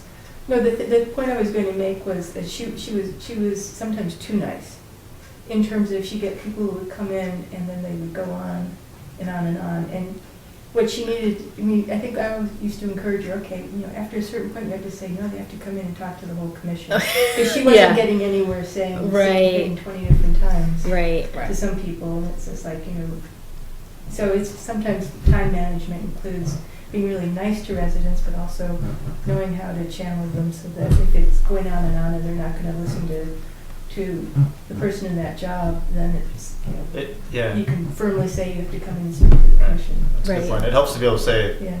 and you can say this, that when it gets to that point, you can say, well, I don't get to vote on this anyway, so Yeah. you're going to want to speak to the people who are going to make this. Right. So, that's- And it's also possible to be able to say, as you're sitting there, the person comes in and they say, hey, I want to review these plans. You say, great. So let me get you on our agenda. Yeah. You know, and they say, well, I want to talk about some stuff. I'm going to say that, no, that's fine. You know, we can do a rough overview, but you have to know this isn't my, you know, I'm not a voting member of the commission. Right. So I can, you know, we can look at some, you know, some points and details, but really the commission is where you need to have that discussion. Yep. You're going to always pass it off that way, Mm-hmm. because that's the truth, and it's, you know, otherwise you'll get sucked in, Yep. and before you know it, you're reviewing plans up in the office. You know, the idea would be if someone called you out and they said, I'm going to put a deck on, and they said, I've got some stakes in the ground. Could you come by and take a look? I'm not sure if I have a wetland issue or not. Mm-hmm. And you take a look on the map and you say, oh boy. You head right over there and you say, yeah, you know what, we're going to need to see you, and Yeah. here's how it works. Yeah. You know, Yeah. and that's really what folks are looking for. Okay. You know, the feeling that they're, you know, for some strange reason, there's an intimidation process through conservation. Mhm. And, you know, one of the ideas of having Becky come on was to take some of that away. Mm-hmm. So we were happy with her in that position, and we're excited to have someone else who can come in and have that same approach. Mm-hmm. Is that fair? Mhm. Yeah, and she still gets together with people in town hall for lunch. Okay. Oh, isn't that sweet? I was going to ask if there's any other, it sounded like you said there was like a zoning person or a town planner or something. Right. I was going to ask if there was any other Yeah. position, I'd like but to say that there's a town planner, but. no. The planning and zoning departments are currently without a staff person. Okay, and they usually have one staff member, but, okay. Well, so there was a kerfuffle. So the person who was in that position before was serving us as well as zoning and planning. Okay. And then we broke off, and she was just serving zoning and planning Mm-hmm. 7 years ago. Okay. Since that time, the constituency of the boards has changed, and they decided that they didn't want to have an administrative person. Okay. And so that position was cut, Mm-hmm. only to almost to immediately be re-implemented. Mm. So I think that, is the position open now? No, I think they're still trying to figure out. It was, I think it was sort of town politics. Okay. I shouldn't say more. What? Well, because Just kidding. It wasn't the board that cut the position, it was town meeting that cut the Oh, position. okay. Yeah, It was more. I was just curious because I know Sorry, it was sometimes. a citizens group those two sponsored by members of the positions- board that created that brought up the point to. Oh. It was not related to the position itself. Yeah. Yeah. But we don't have a town planner. Okay. We do have an economic development Yeah. Okay. person. And then the planning board is currently not staffed, Mm-hmm. And zoning as well. and zoning. so- Okay. That's to be developed over Okay. Right. the next year, I guess. Yeah. Okay. But we don't have anything to do with that. Yeah. I was just curious because I know sometimes there's Yeah. like a little bit of crossover, I guess, or, you know, more collaboration between those types of positions. And there should be. It would be and nice. Eventually, there might be again. It's tough for there to do that now. All right. Do you have anything else, sir? I don't. Do you have any questions for us? Um, I know you peppered as you went, so so that was yeah, perfect. I tried to get some of them in there. Let's see. Oh, I was curious what you thought for this position would be the most challenging part of it, as well as the most enjoyable part. So I would say that the most enjoyable part will probably be helping people, Mm-hmm. and the most challenging part will probably be helping people. So I would say, for all the reasons that we've discussed, that's probably where that's going to be. Yeah. I doubt it will be the paperwork, and I highly doubt it will be the site visits. Right. You know, it'll be that finding that sweet spot between you're working with someone or you're working for someone. Mm-hmm. Yep. So. Let's see. I guess I was curious how many different types, or just in general, how many applications you would get, or permit, notice of intent, that type of thing, you would get each year. What did we say the other day? 30 Yeah. for last year, plus or minus. I could look. That's No, that's okay. I was just curious overall about the number. We had a big boom. Well, as Bill mentioned, because of primarily Pingree Hill. Yeah. But the overall quantity of applications Yeah. we've received, I think, is largely driven by the larger projects that, by virtue of building hundreds of houses, have, a number of them have to go through us. Yeah, yep. But, yeah, I know the number is. I thought from last year was only something like 30 Less than applications. 30, I think, notices of intent and then RDAs. We haven't had too many of those lately. 30 NOIs in a year is It's- definitely enough to keep you busy. Mhm. Yeah. And then there's certificate of compliance requests Right. Yep. periodically, and Right. some in a real rush. Well, we have the typical, so if you've ever closed on a house, then you know that at the last minute, someone finds something, usually someone who was paid to find it a month before that, but someone finds something that has to be brought up Yeah. and dealt with, and oftentimes it's the certificate of compliance, because that stormwater is attached to their deed, just like it is everyone else's. Yep. And so they need to scramble to get that. And most of the time for us, the biggest issue is the ads. Okay. So, getting it posted on our agenda. So, but we don't have a whole lot of State emergencies. requirements. Yeah, there's a state We requirement. said guaranteeing we'll have one. Yeah. Yeah, there's a state requirement you have to post within a certain period of time before a meeting. And so it's just getting that. That's not too hard though. Yep. Yeah, not hard at all. Just have one more thing. Just do. Danielle, I know it wasn't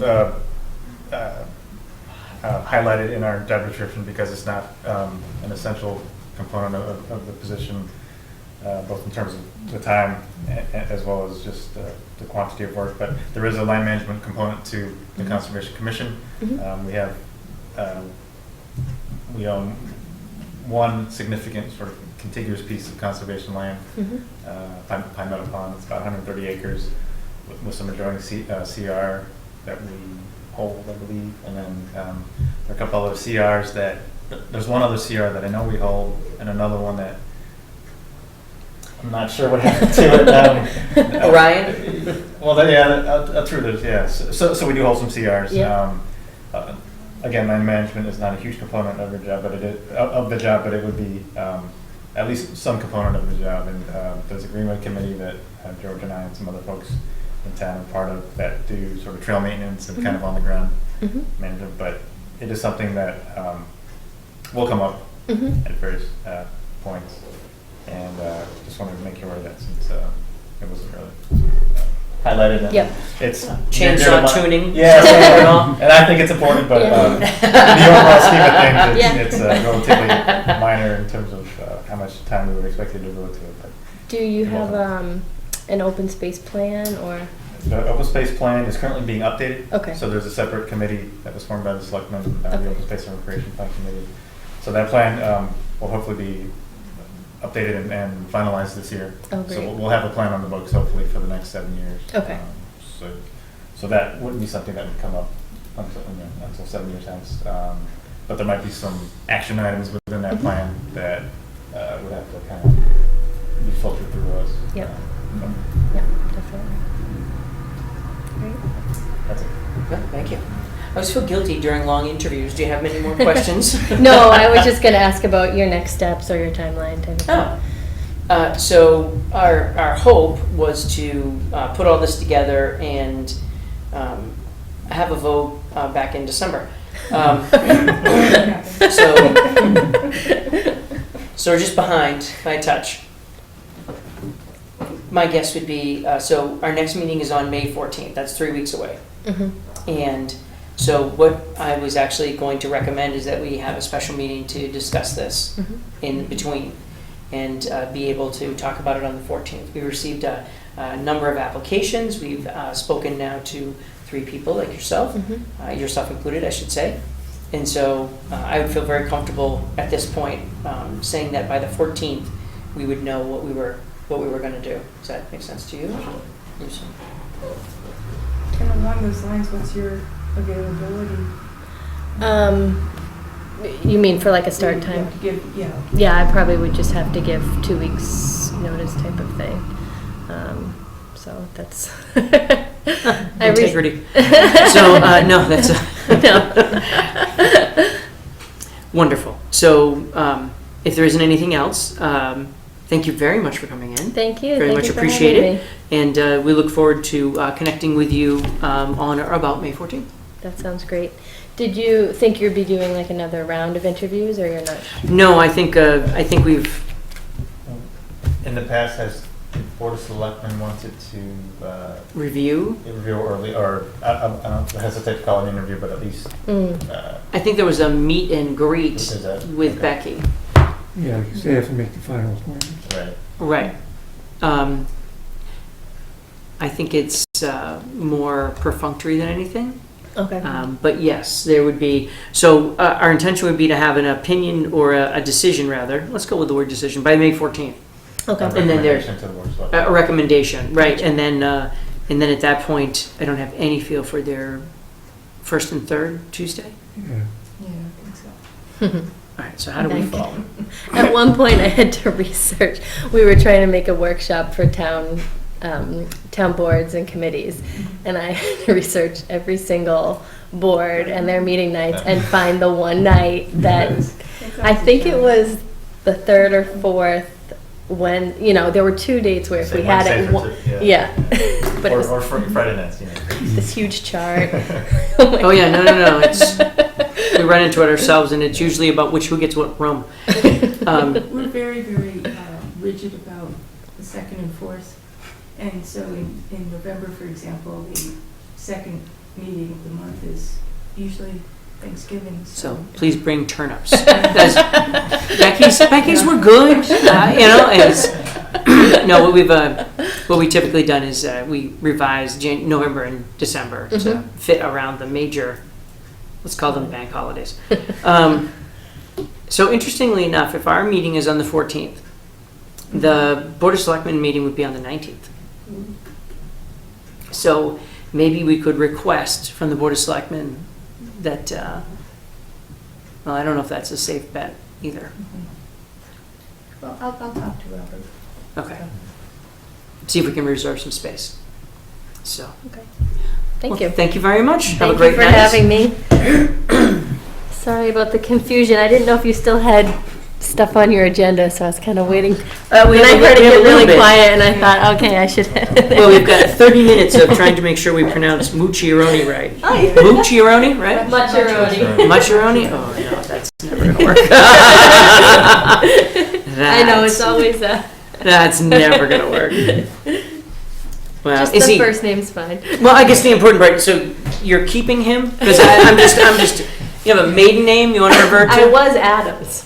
So imagine that, going from Adams to Mucciaroni. Wow. It's a bit Mucciaroni. That's all I can say. Anybody who takes this job has to be used to slapping him around for the occasional references to girls. All right, first off, I'm telling you, it's coming back around. It is. It's not denigrating at all. There are boys and there are girls. Thank you very much. Thank you. Have a great good night. You too. All right, so let's see. So we left our heroes. Pingree Hill Development, any updates? We have heard nothing on anything on the affidavits. DeShang sent something the other day saying everything looked good, except that he was suggesting to Lori from. I'm picturing the truck logo. Starts with a P. Powell. Oh, yeah. That lot 30 and lot across from it, I think it's 120, need a sub-base on the driveways. And she replied back that she was getting there as soon as it got dry enough. The conditions got dry enough. But I just drove by there today. This is, what is it? It's the new road where the basin that was. You guys pick on me. Yeah, I know. It's Orchard. Not Orchard, the one where Old the Farm? old farm, you go around the corner, where the two new lots that, Yeah. I'm just blanking on the name, I know the name. 97 and 113, Holly Ridge. Right, so, Yes. I think there are two driveways that are both slanting down to the road. They're open dirt, but when I drove by earlier, there's a concrete truck up there with a little thing spinning, so, and there were all people around, so. The I drum. think that's, I think that's going to be taken care of. Well, actually, they probably should have put some stone down before they drove the concrete truck up the hill in the dirt, which they will now track down into the road, but I'm not, Just saying. actually not sure, now that you mention it, I think that, I think the sub base is down on Holly Ridge. okay. It's more the driveways coming down to it that I Deshang gotcha. was. But Deshang seems to be on top of that. That's good. Mary Trudeau sent something on the Willows that things were looking really great there, so she was thrilled with it. Ada Mandry Way. The new owner of that place.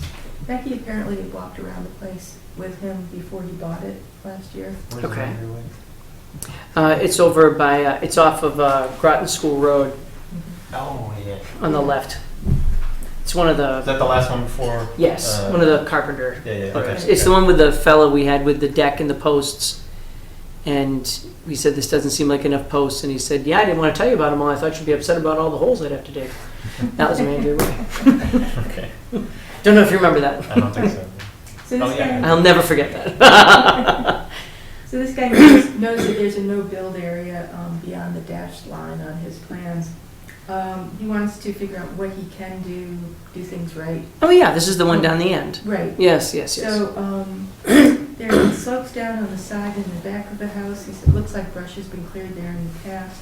There are a few trees beyond the dash line in the no-touch zone that are leaning toward the house. He'd like to remove those or cut those down. Sure. And then he would like to take the yard before the dash line and sort of level it out and make it more usable. That said, he's wondering if he would need something like a retaining wall at that line. So it sounds like he has an awful lot of questions. Right, so. Does he have a plan? No, not yet. Okay. So I think what I was going to suggest was maybe he come in and see us and talk to us about it. Becky, I think, had suggested, have been thinking along the lines of an NOI. I think, so Yeah. my recommendation would be, he needs a plan. Okay, Because otherwise, there's nothing to talk to. okay. So you want him to draw it up? You could do a drawing, a rough drawing? Well, so the primary thing that I'd be concerned about is what is his topographical change going to be? Right. That's the Okay. biggest thing. So it's one of those things where, there's a wetland resource right next to him. So there's no question that he's going to need, if he's doing earthwork, he is going to need an NOI. That's not a maybe. Okay. So the he right would thing need for him to do is to follow up with a plan and potentially work with a wetland scientist, because it's got to be flagged and he's got to have someone help him. And there are a number of good resources in and around town that can do that for him. But it's very hard for someone, if someone came in and talked to us Yeah. and they said, I was thinking about doing this, I was thinking about doing that, the most we could probably say to them is, that sounds like it would be pretty.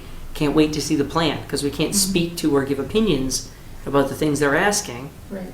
because there's nothing to reference, Yeah, we usually don't, I mean, it needs to be an engineered plan then, right? So right? that means a professional, so Yes. somewhere like GPR. So it sounds like this is one of those places where if someone was here, you should have said, you should bring that to the commission. Right.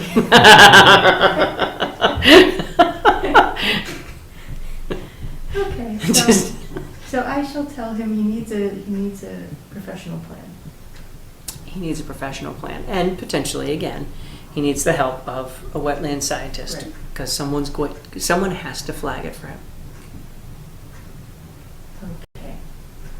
Got it. So just to ask, answer, Becky knew these things, I don't. So if he had it delineated professionally, could he still do his own plan?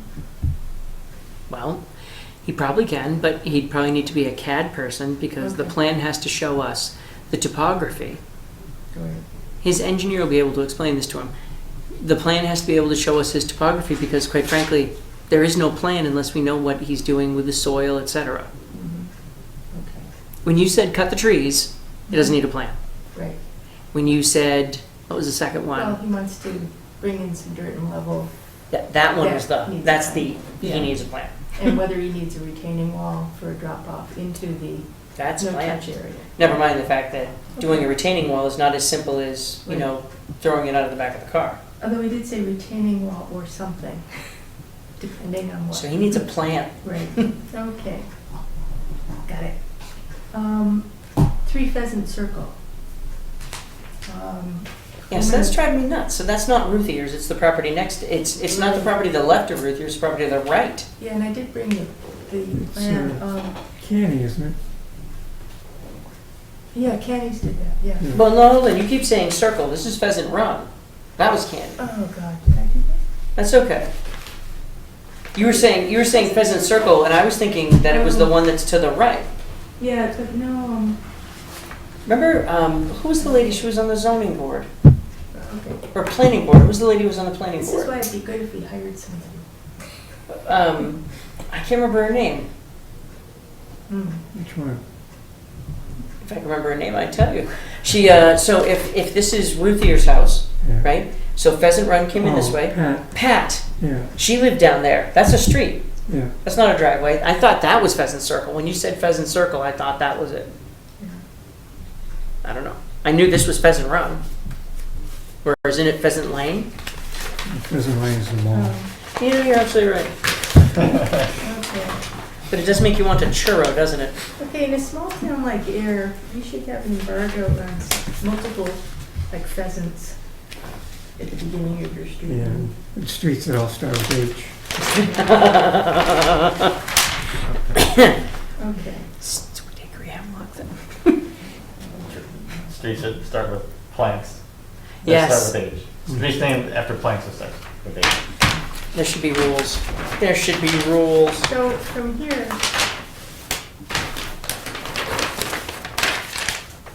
would be where Pheasant Circle comes out on Google. Before those would- Yeah, so that's not, that's So this. it's, That's this. Pheasant, that's Pheasant Run subdivision. But that's if you put in Pheasant Circle, so. Well, maybe I guess it's, the same thing? apparently Pheasant Run subdivision is now Pheasant Circle. Right. So I did bring. Because see that, but the longer white line Yeah. to the north, that's the one that Pat lives on. I thought that was Pheasant Circle. Can you zoom in? Does it give you a street name if you zoom in? Well, that's crappy. No, So maybe that's just a private road? yeah. This wasn't even paved.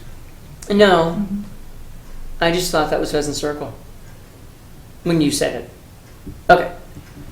Gotcha. Pheasant Okay. Circle. What'd you like to know? So she left a message, and then I tried to call back today and had to leave a message because I didn't get her. Sure. But she wanted information about removing weakened or downed trees that are on or abut her property. Okay. So my first question in my head was, is this even jurisdictional to us? And so I looked in the file, and it does appear to be a town jurisdiction. And then I thought, since I'm not back. So I remember this wetland resource, it went the entire property. Yeah, And then Brent is here. right. And I'm not familiar with that property, so. This one? I mean, I've been over on Brent's part, but I've not been on this I'm part. not doing that one. Yeah. Oh, it's a piece of cake. As you drive in, you can see through between the trees and the houses where the wetland is in behind.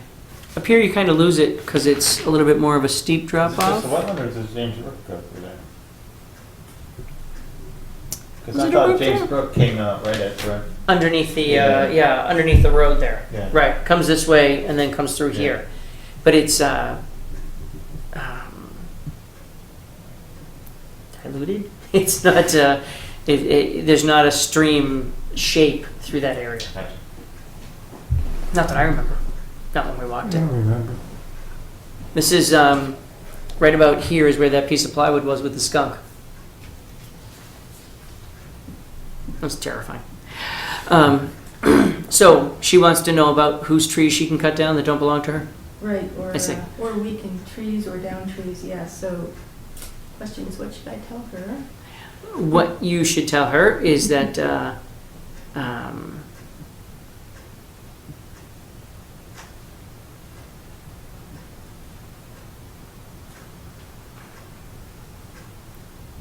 I could probably swing by this Saturday morning, like 9 o'clock if she's available. I need an address.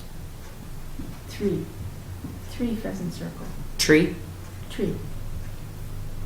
All right, well, if we go by lots, that's this one. But hard to tell what that would be. Okay, so I'll try and get her. Oh, 3 is 3, yeah, if she can, Yeah. but as long as they know that that's the time she wants to do it. Actually, that would even make sense too, because the trees overhanging her would be from the property behind her. And that house sold. Yeah, So that's tricky, Ricky. All right, well, that'll be exciting. okay, so I'll contact you after I try to contact her tomorrow. That would be great. Use text. Yep. And that's all I got. Excellent. Our next agenda is Tanya Spania, 5 4th Street. Thank you. Public hearing. Really? Yeah, that's the one that we continued, that asked to be continued last time to the 14th. I'll put on the Anudas, DPW. Wait. Oh, the one over by Grove. Right, Yeah. tear down and rebuild. Sure. We're also gonna start reviewing some of the, 2 of the certificates of compliance requests that we denied for Pingree Hill. So we put those on our main agendas. Yeah, because we were waiting for it to warm up and Right, no right. snow, and we weren't even sure there'd be no snow in May. Right. So Still I'll not convinced. gather that information for our next meeting. That would be spiffy. Spiffy, so. All right. Well, thank you very much. So why don't we break off into our conservation administrator job discussion? So Do you want to have a special meeting? I think we have to. I think we need a night to talk about it and hash it out. Is that something that we can do? Does that have to be done on camera, or can that be done under? Oh, I'm just junk today. Executive privilege? I mean, Executive Session. session. I don't think we can,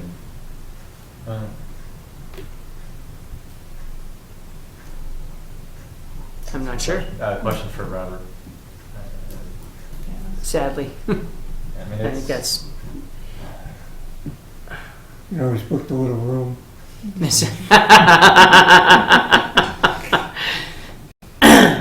Excellent point. Yes. Does have to be, it has to Or be a posted meeting, but. Book this room and meet in the other room. Sure. No, it'd be interesting to find out.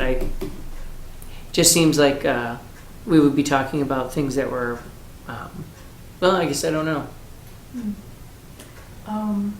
So the question is, when do we want to try for? Try 4 would be March 4th. I think we're past that. Mm-hmm. All right. I can't meet next Thursday or Wednesday. You know, hold on a second. Lee's going to be back in town Monday for a volunteer job at least Monday, so.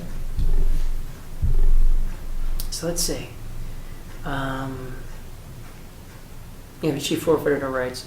So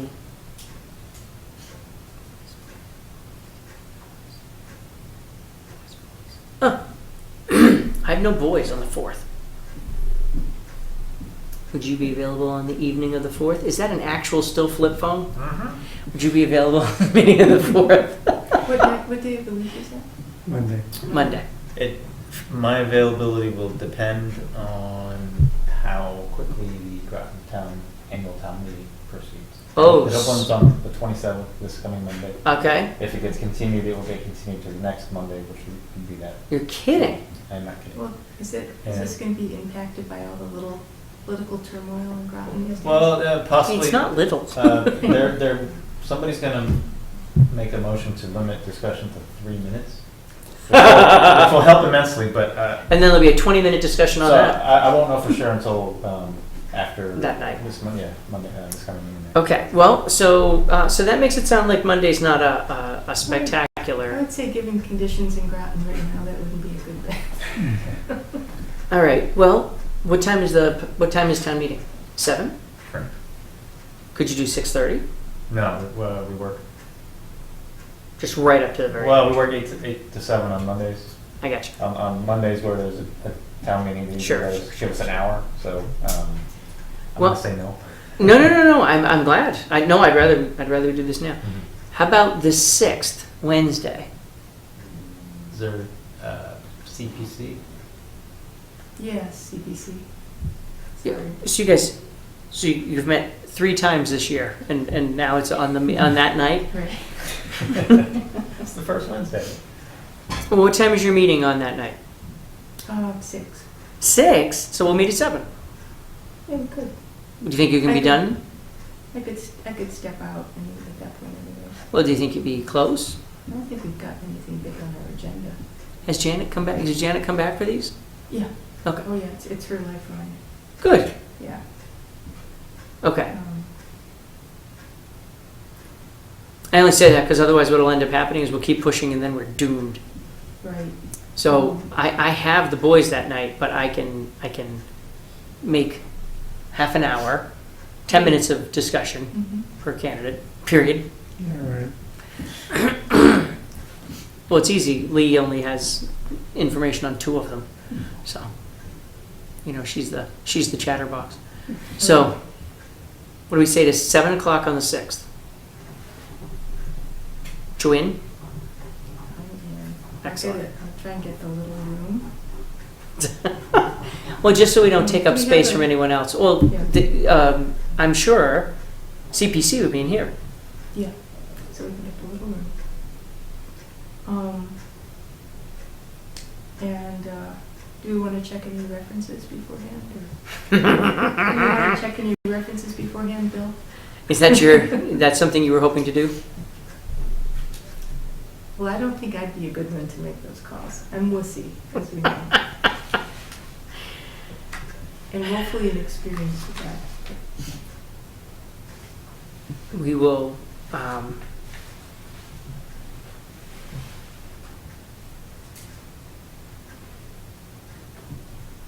I have an idea. Mhm. Why don't we rank the candidates and then check references on the candidate who's number 1, and then if that doesn't turn up well, go to candidate number 2, which might force a second discussion. But if we vote for a particular candidate, check the references on that candidate, rather than check the references on all the candidates, especially if they're ranked 1, 2, Do 3. you want to write down right now what our rankings are and then have an idea of that? I don't have any problem doing that. I wish Lee had been able to be here tonight. Although the 2 candidates that she's familiar with, we know her ranking. I'm clear on her ranking. I just wish I had caught her 3rd rank. So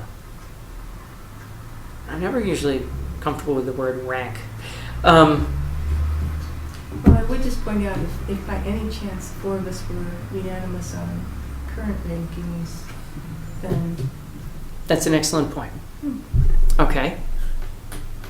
So, would you like to announce your rankings out loud? should we out loud?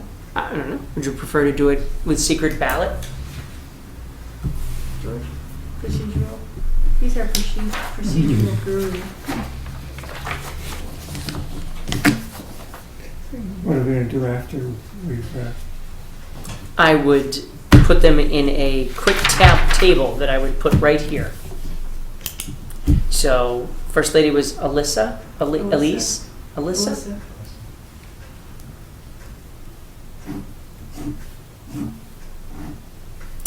Tracy? Mhm. And Danielle. Mucciaroni? Mucciaroni? That's never gonna work. Not sure. I'm just gonna have to divorce him. Actually, can I steal a piece of paper? Oh, yeah. Especially since I'm doing it for you. Thank you. If we're doing this now, what are we gonna do on the next meeting? I think the idea is that we're getting a feel for where we're headed right now. In terms of references, Okay. allocation of Bill's resources, for personal resources for references. Yeah, so you just need our first choice, Hmm? just our first choice. Right. This is very nice paper. It's not folding very well. I should have given it to you, Takashi, but it is. It's very nice. For you, sir. You, sir. And actually, Jess, not that anyone will know, but you take this whole half. There you go, and you can fold yours over. And so we are, 1, 2, 3. ETD. Do your 1, 2, 3 on ETD. TD. Yeah, Alyssa, Tracy, Danielle. Yeah. Give a 1 or a 2 or a 3 for each one. Would you rather have a 10 through 1 grading system? No, I'm just not prepared at this time to digest what I heard tonight. I see. I see. I mean, it's not gonna affect my number 1, it's gonna affect my number 2 and 3. I see. Okay. Well, that makes it tricky. Well, Do you have an idea? yeah. Well, why don't you just put down your number 1 to start and see if anybody's where we are. If there's unanimity on that already. Unanimity? Whatever that word. Sure, sure. Thank you. So, again, when am I writing that? So, for instance, you might do this. Yes.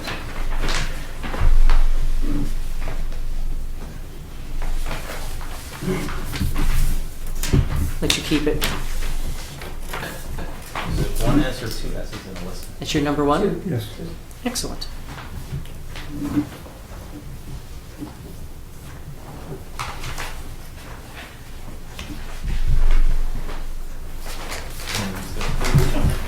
Certainly. Okay. So interestingly, and we're usually kind of even, collegiate even, if you will. We have, and I've made an approximation based upon a text that I received after our last meeting that I know what Lee was thinking out of our first 2 candidates. So I'm interested in your choice. Yeah? Yeah. I was very concerned about a bureaucratic nature. I wasn't sure things would get done. I guess I was worried in that direction. Possibility, but I think in terms of being able to hit the ground running. Good point. I will say I ran into blanking on names. I've been terrible. I think it's this room. Yeah, I know, it's allergy. Woman who's chair of Shirley's Conservation Commission. Oh, the chair? Yeah, Oh, I don't know. she knows her, so. At any rate, she works in the public library, and she was saying that we shouldn't rush. You know, we want to make sure, you don't necessarily want to go for somebody who can leap in right away, but you can't work with long term, but. Way to express your opinion.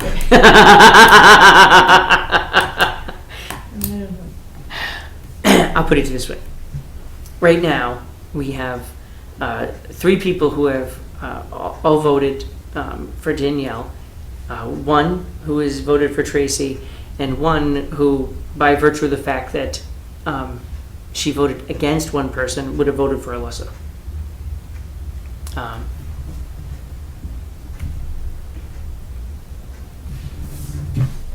I don't know if Danielle had references listed, or did she have the references supplied on demand?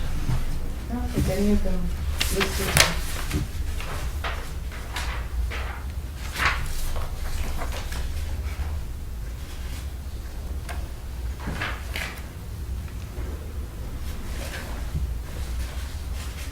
All right.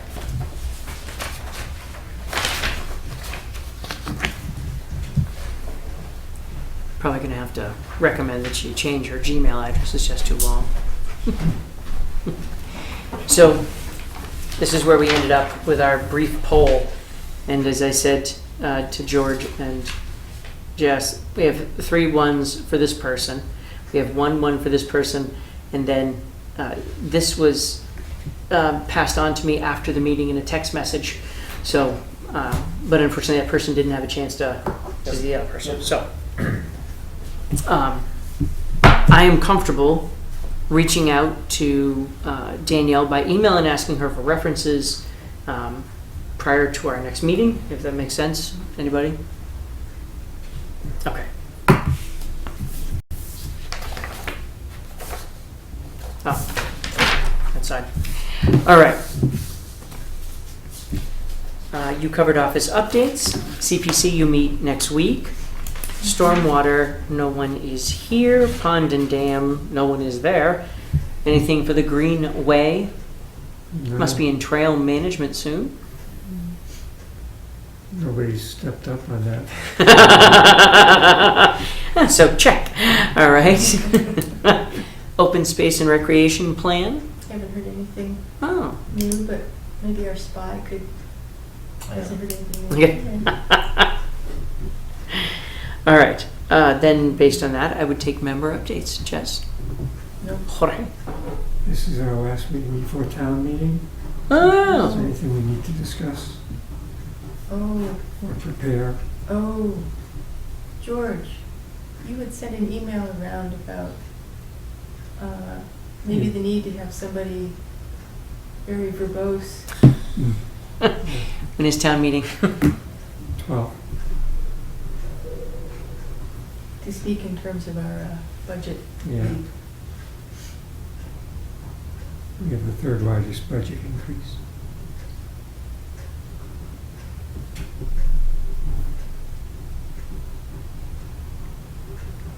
Is that primarily just salary? Yeah. Awesome. Is that from 15 to 19? Yeah. Is that okay? Yeah.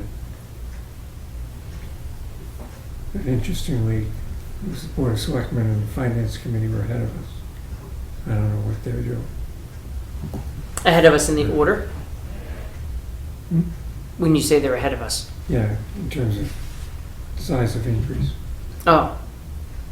Okay.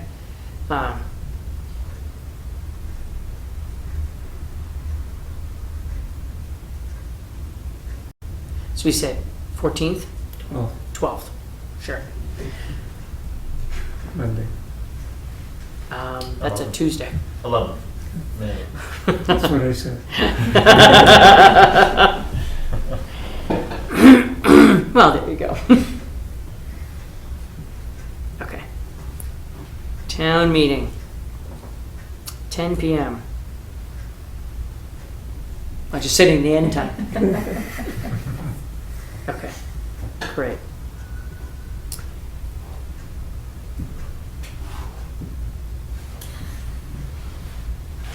George. It was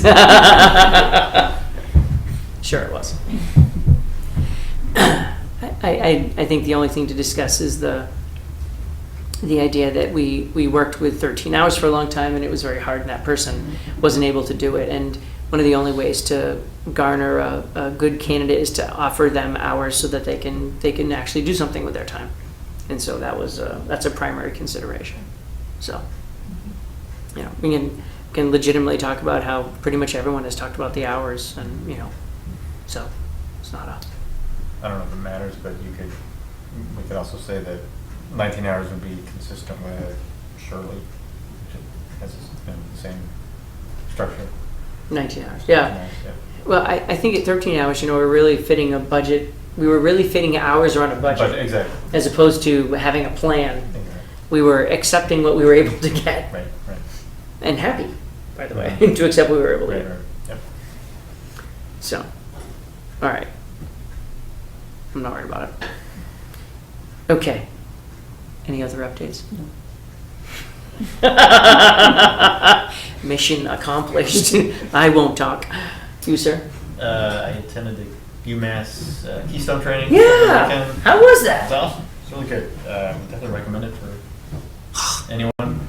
I came home with a lot of like bag full of stuff. Nice. Material. One of the things that I felt was very apropos for our town and kind of our current experience was not necessarily an emphasis on Chapter 61. That wasn't the focus of the training, but it did come up on more than one occasion. Sure. As something that is, I think it would be beneficial for us to kind of within our town, within the town of Ayer, to build up our knowledge around Chapter 61 programs, as well as improve communication regarding whenever there is a proposal to take land out from one of those programs. Absolutely. And, we had experience with, I guess, I don't know if it was one or two properties that came before us. Oh, both. Yeah. Both, actually. That ended up, they were in Chapter 61. The town was never given the right of first refusal, which is one of the requirements of those programs. And Right. I think that, so there are some recommendations that UMass and other organizations provided for towns as to how to facilitate communication within the town, like checklists and things, and implementing procedure. It does bring up an interesting question. A lot of it is driven. It's a tax program, Right. Current use tax program. So obviously, our assessor would be assessors would be the people who would be sort of most attuned to what properties are under Chapter 61 and what changes might occur regarding those properties at any given point in time. And Well, even to identify them. yeah, so Step. it would be nice to have a list of current, like updated annually, because I think the program itself updates annually. It's every 10 years. No, 10 years for 61, 1 year for 61B, 61A and B.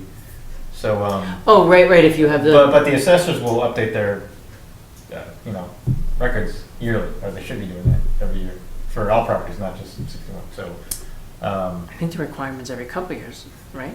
Remember that? so I guess it might be helpful to learn how our assessors Sure. track, monitor 61. Well, the up-to-date list of properties that are enrolled in those programs, and maybe implementing a standard procedure for communicating any changes. No, I think it's a great idea. I mean, yeah. it's It helps forest avoid land. kind of the situations that we find ourselves in, Sure. and going forward, since there aren't that many.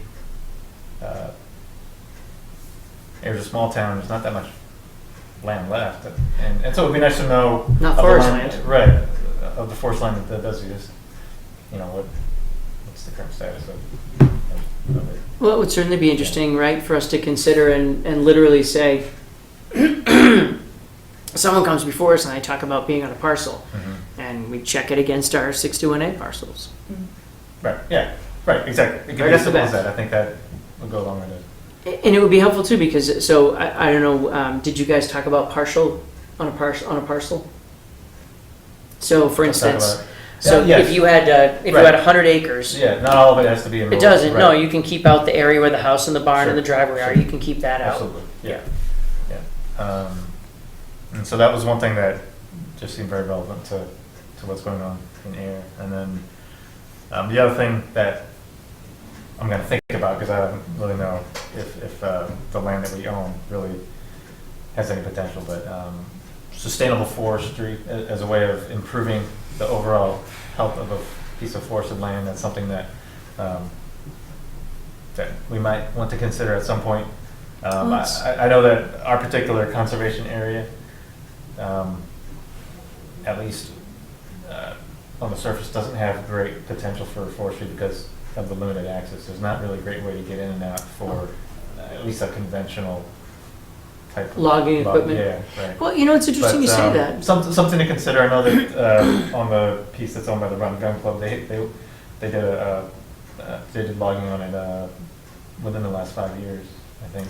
It's, right, it's not clear cutting, it's logging. Right. Sure. It's forestry, So They destroyed their trails and never reconstituted them, so that would be one thing. If we ever did that on our land, we'd have to protect our trails. yeah, absolutely. So I mean, and I'm not even saying we get to that point, but those are the things that we have to consider if we were to consider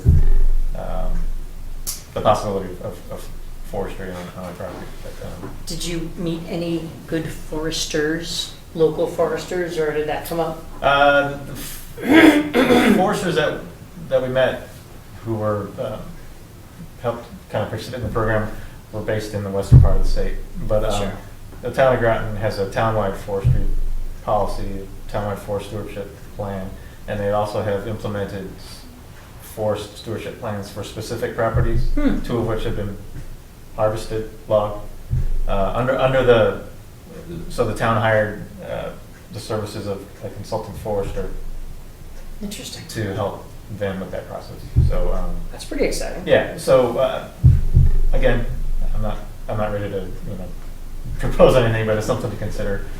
Again, we don't have that much. We don't own and control that much forested land, but we do have a very nice piece of forested land that may or may not benefit from some sort of long-term sustainable management. And I'm just throwing it out there. No, it's interesting because so it's mostly hardwood on the hillside. Mm-hmm.